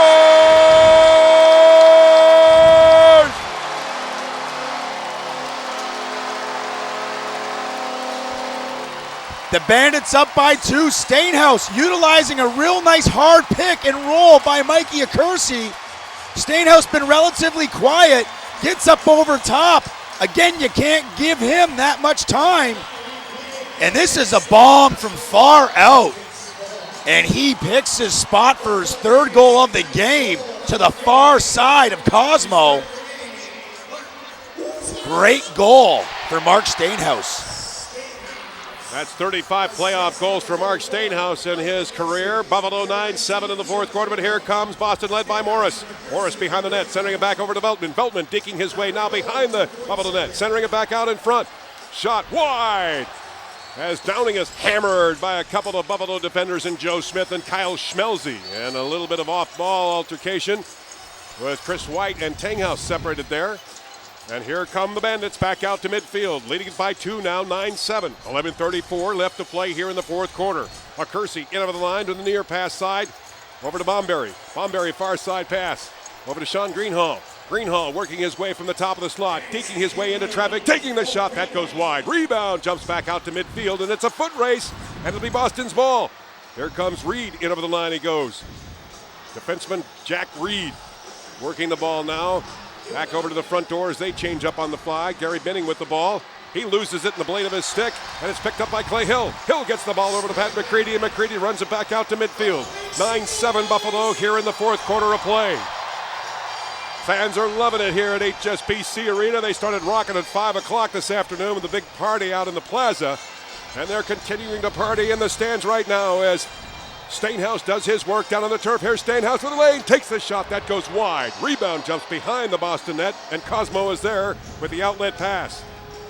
John Harnett with the ball for Boston down the right wing lane. Pressure on by Chris White, who wears the C on the turf tonight. Boston with the ball. It's Jason Bloom. He uses the turf to go far side over to Dan Dawson. Dawson has to retrieve the ball just outside the faceoff circle before the over and back. Now Morris with the ball. Sean Morris centering it back over to the side. The Lions, that's picked up by Lord. Lord uses his defense partner, Joe Smith, and Smith brings it out for Buffalo. 9-7 Bandits. We've played about 5 minutes of this fourth quarter. What a goal by John Tavares. And Mark Stainhouse.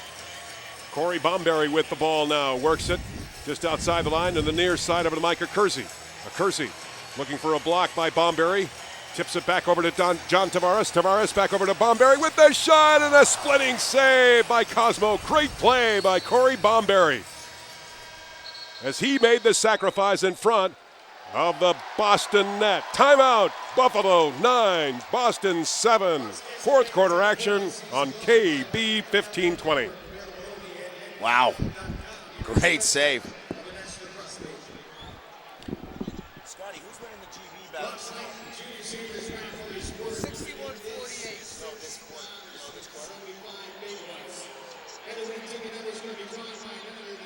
61-48.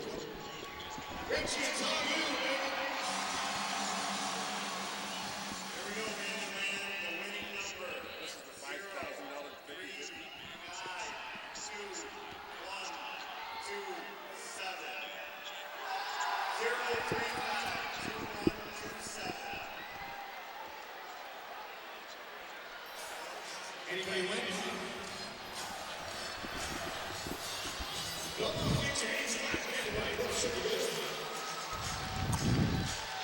$6,075. Bingo. I want that. I need 50-50. I want that. I want that.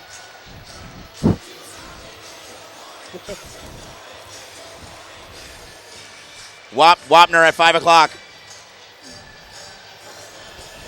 Tonight's broadcast brought to you by Verizon Fios, Napa, Twin Village Recycling, Native Pride, Niagara County Community College, and iEvolve Technology Services. John Gertler, Randy Mearns with you this evening. Matt Sanfilippo, our producer, and Scott Fleetwood, our statistician. What a game this has been, and we're glad you are with us this evening. 9-7 the score, Buffalo. And the Bandits on a run right now. And we go to the turf on this timeout, and it will be Boston's ball, and they're going to go with the attacker as Cosmo remains just outside the Boston bench. Yeah, Buff, they're just going to make sure that they can clear the ball up on this, so Cosmo will hang out by the bench till Dawson gets the ball up. He'll slide back in the net. Interesting to note, Buffalo leading in shots, 5 shots to 1. Boston not being able to get anything to the net, and that's just a result of the hard Buffalo defense. The rotation. And wow, go ahead, Johnny. Do it that day, but you just cannot hold off this surging Boston team. Gary Binning finding net, and just the way they passed that ball, and Binning right at the right place at the right time. And a nice pass along the way as Binning on the receiving end, and just in an area that he just stands right there and has nothing but an empty net. And Gary Binning for his first playoff goal. And the Blazers come within one now, 9-8 from the draw, just outside the line, picked up by Buffalo and worked by Chris White now down to the field. Left wing pass along the way to Stainhouse. Stainhouse with the ball. He's got a lane open, works it into traffic, but it's blocked by Boston, and it's picked up now by Anthony Cosmo, their goaltender. Works it down the right wing lane, and that ball's picked up by John Harnett. And here come the Blazers. 9 minutes left to play here in the fourth quarter. Buffalo by 1, 9-8. And again, staging the play outside the line. They narrow the margin with their short passing now as Dawson leads the forces to the far side. In pursuit is Clay Hill, and now Ian Lohr trying to hold up Dawson with a full head of steam. Give and go shot! And that one went wide as Gary Binning had the position, but his shot went wide of the open Buffalo net. Oh, and a great setup by Danny Dawson. That last goal was the first goal that Boston had, that Dawson wasn't in on it, but Dawson taking that up pick, getting up and around. 3 guys go to him. He finds Binning on the backside, but Binning cannot bury. Lucky break for the Buffalo Bandits. They're still up by 1. 40 save tonight by Kenny Montour. Now we go to the other end where Buffalo has the ball. Micah Kersey with it near side. Far side pass, give and go shot. That was held up by Greenhall. He made it and got his own rebound. Greenhall again, that goes wide. Rebound jumps out of the slot area, and here comes Boston. Full head of steam down the right wing lane as Kyle Ross. In over the line he goes. Ross with the ball, takes the shot that goes wide. Rebound along the way, picked up by John Tavares, doing his duties down in his own defensive end. Joe Smith brings it out for Buffalo. 7:52 remaining, Bandits by 1, 9-8. Smith hands the ball off over to Mark Stainhouse. Stainhouse with the ball along with Micah Kersey out there, Kevin Dostie, along with Roger Vise and Corey Bomberry. Here's Kersey. He works the ball. One hands it over to Stainhouse with the shot. He scores! Number 4 for number 9, Marky Stainhouse. Again, utilizing the nice screen pick by Micah Kersey.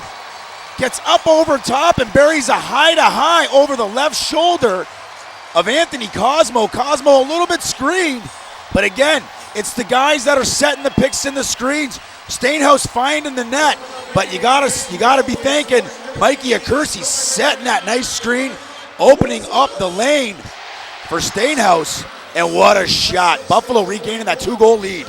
Pressure on by Buffalo as Boston struggles to get out to midfield. Loose ball down on the turf, picked up by Buffalo.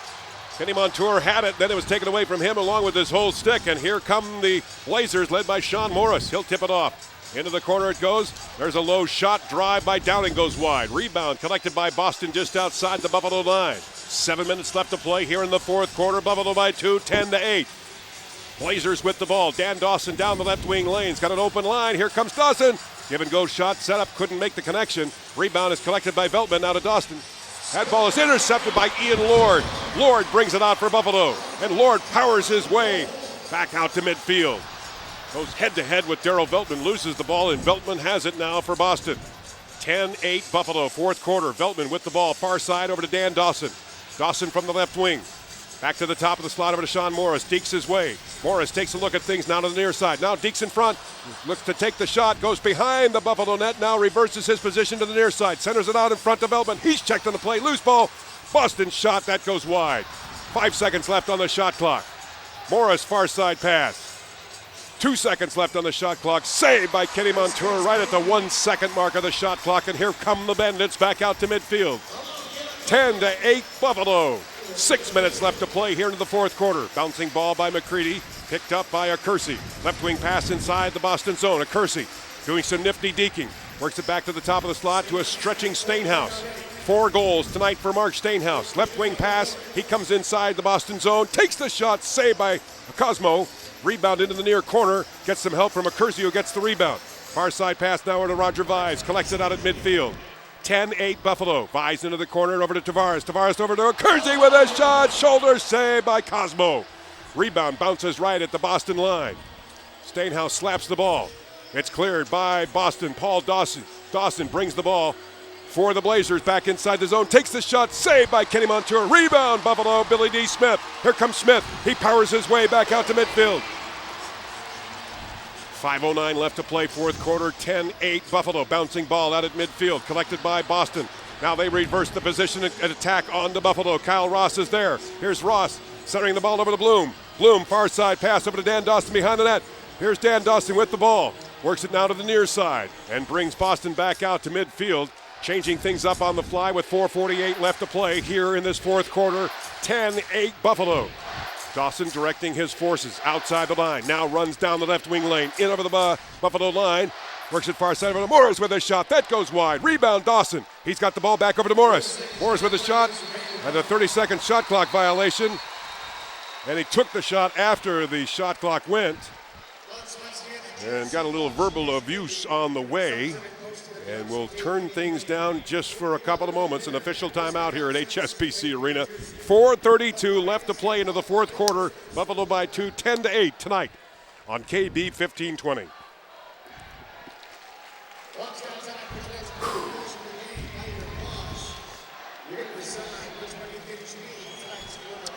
Well, let's just see how it ends out. And then, well, either way, we're gonna wrap a little. We'll discuss. This is the final break. It'll be a discussion. Oh, at the end of the game? That's right.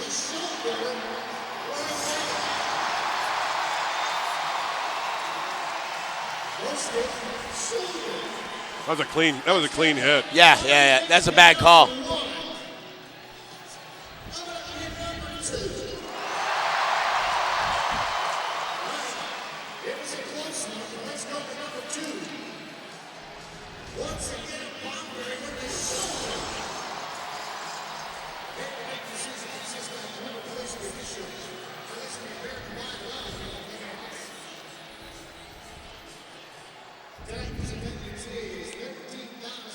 Stainhouse with 4 goals. John Tavares with 2 goals and 3 assists. Corey Bomberry with a goal and 3 assists.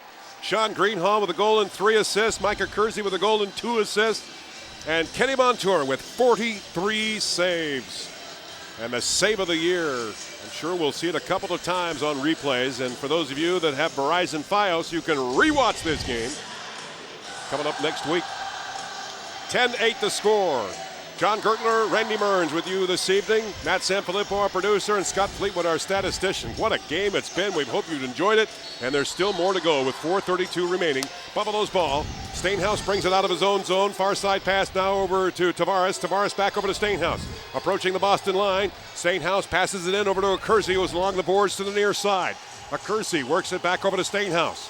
Stainhouse works the ball and the clock as it ticks away on Boston.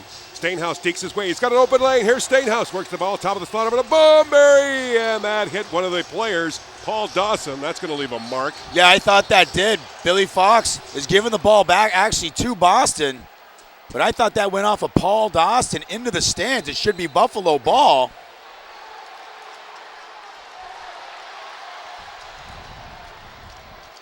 Players are changing up very slowly right now, and there's a little bit of a council out on the turf whether or not whose ball it's going to be. A little piece of the glass bracing to the left side of Cosmo shook loose, and that remnant is picked up. But unfortunately, somebody's going to the penalty box, and Ian Lord goes to the box along with Kyle Ross.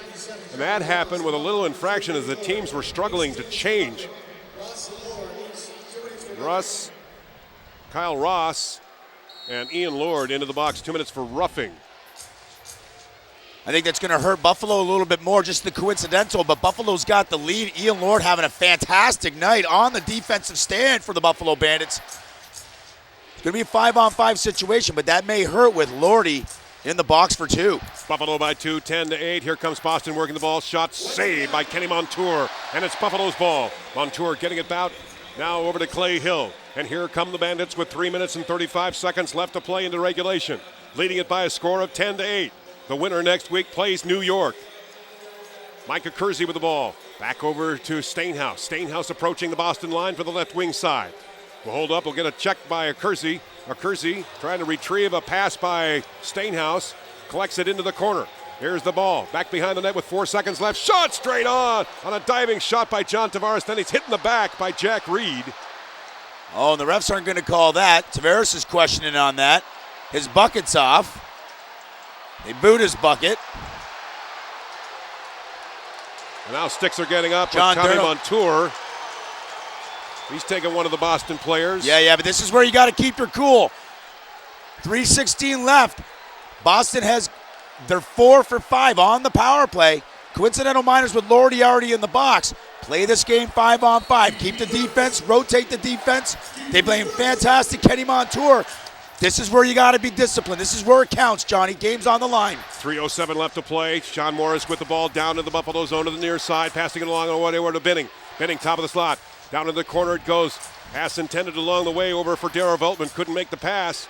Veltman passes over to Morris. Morris far side over to Dan Dawson. Dawson in front over to Bloom. Play is interrupted by Buffalo's defense, and Pat McCready shovels the ball back out to midfield, and it's picked up by Tommy Montour. Here's Montour, top of the slot. Montour with the ball, takes the shot. Cosmo with the save. 2:40 left to play here in the fourth quarter. And a big save that was by Cosmo, keeping the Blazers within 2.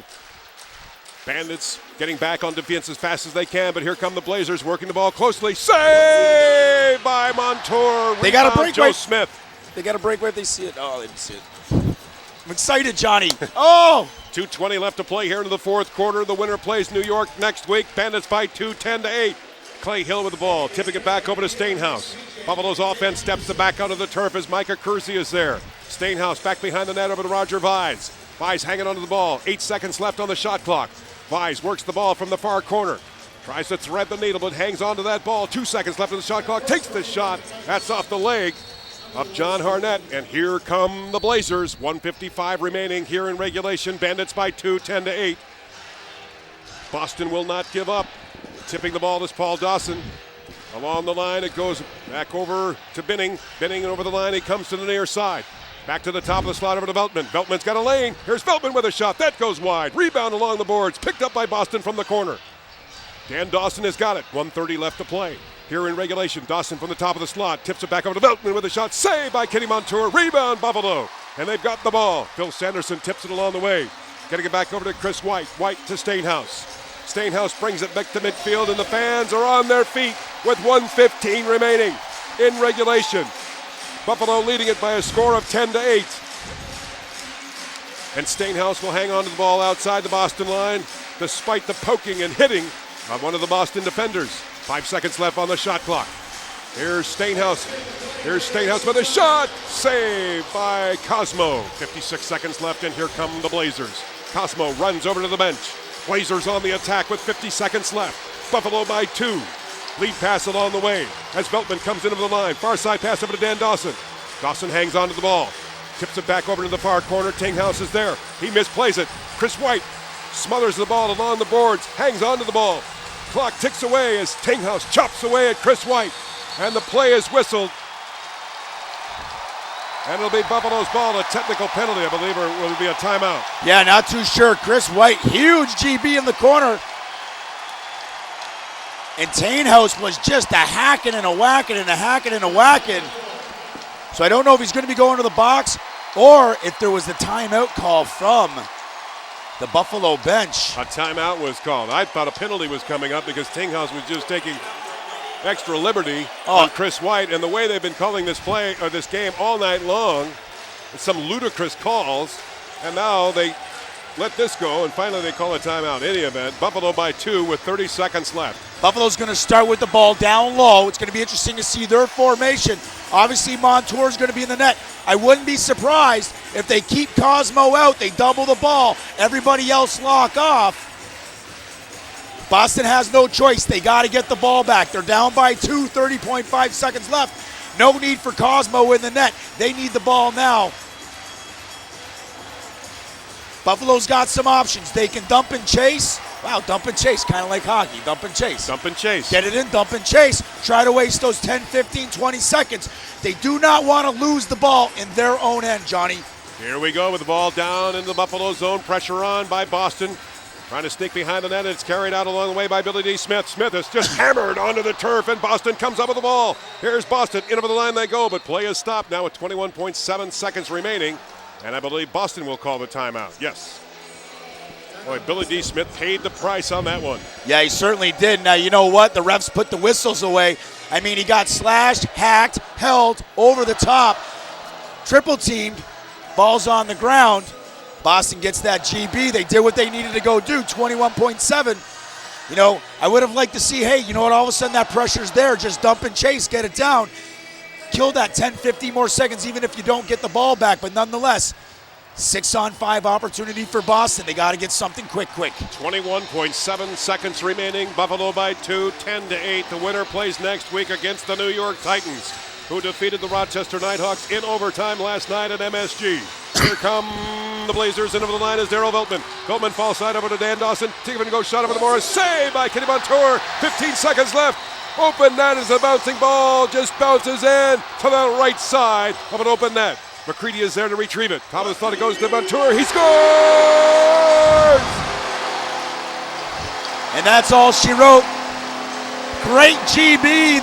Johnny Tavares, Mr. Everything, gets the corrals of GB on a nice save by Montour. He just dumps at the end of the floor.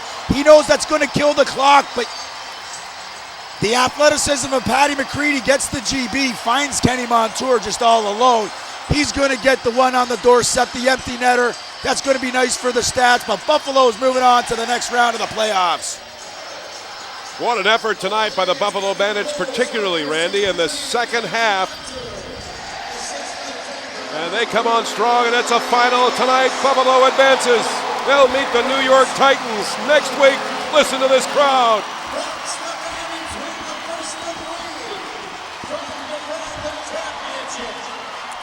Wow. Crowd's going crazy, John. Everybody's loving it. The sea of the black and orange.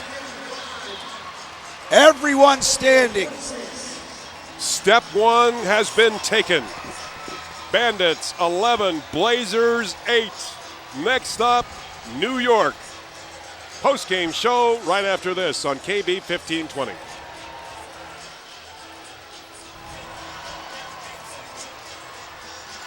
Yeah.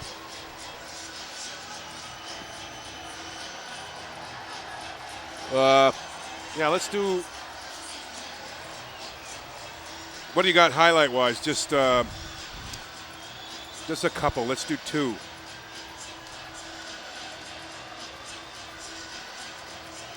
Yeah. I got to read this.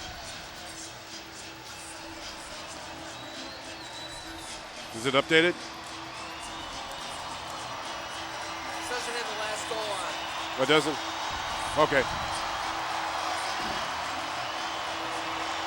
Let me sit there.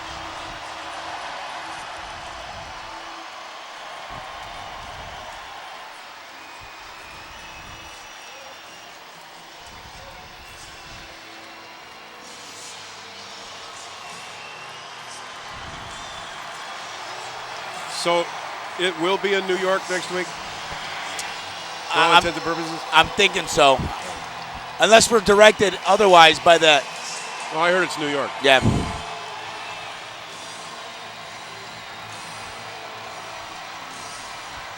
Yes, 11-8 is the final score. Yeah, thank you for doing that, man. I forgot. I got to write that down. All right, I got to read this.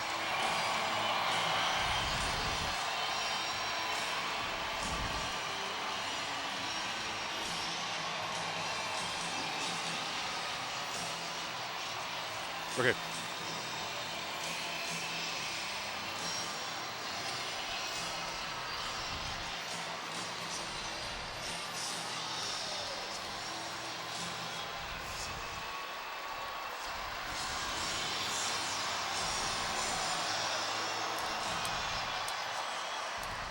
Look at the little Tavares out there.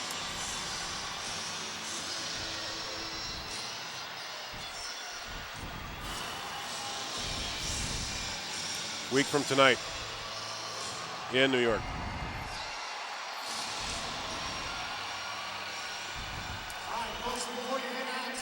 Yeah. I'll take care of that. No, I'm just getting an engineer. Yeah. Yeah. I'm an excellent driver. Yeah. Yeah. Yeah. Yeah. Yeah, you're gonna have to move downstairs.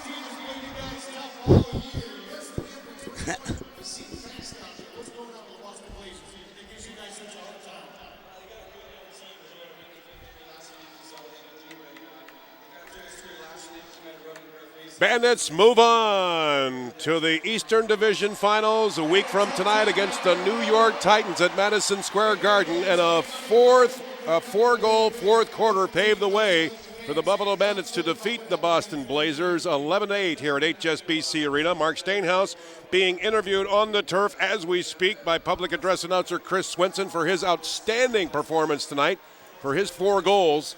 And we're speaking about goals. The Buffalo Bandits led by 1 in the end of the first half.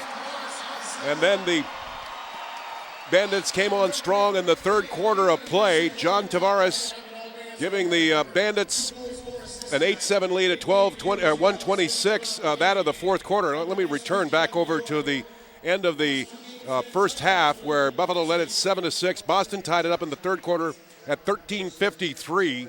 Only 1 goal scored, Randy Mearns, in the third quarter, and that by Boston to tie the game at 7. That's how tight the game was in the second quarter, or the second half of the play of the game. And then Boston just lost track of what Buffalo was doing. And in the fourth quarter at 126, John Tavares scoring to give the Bandits an 8-7 lead. And then Mark Stainhouse scoring at 2:47.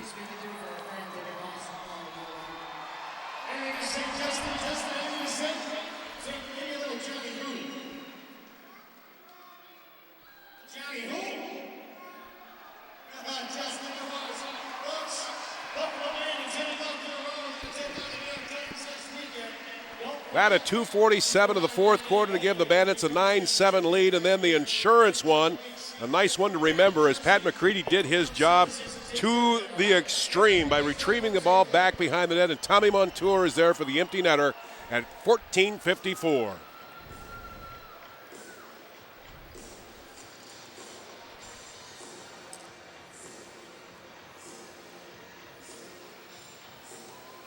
Tommy Montour at 14:54 to give the Bandits the insurance goal and close it out. 11-8 final tonight here at HSBC Arena for the Buffalo Bandits to move on to the Eastern Division Finals a week from tonight at Madison Square Garden against the New York Titans, who were victorious last night in overtime, beating the Rochester Nighthawks. But importantly, Randy, what do you see? And again, I'll return back to halftime. The survival of the fittest looked like the Bandits really put on a nice show here in the second half with just physical prowess and great passing and good goal scoring. Yeah, and 4 goals in the fourth quarter. Oh, you know what? They certainly did it, especially that third quarter and in the whole fourth quarter. They didn't really allow Boston to explode offensively. They kept up with their rotation, and they were forcing Boston to play fast. So Boston, they weren't all of a sudden tic-tac-toe, and the next thing you know, it's one pass and somebody's shooting because they have a lane.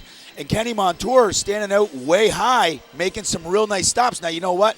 At the beginning of the game, we talked about goaltending. Kenny Montour doesn't get the MVP for the game, but I'll tell you, Johnny, he was standing on his head. And then the defense in that fourth quarter able to make, shut everything down. And then again, the guys you're counting on, Tavares and Stainhouse, obviously getting the ball to the net. And you got to credit the screens, the guys that don't really get too much credit. Sean Greenhall on Tavares' goal, Mikey Accursi on Marky Stainhouse's goal, giving him those open looks, and Buffalo just wanted it more. They had more in the tank. You know what? A bounce went their way.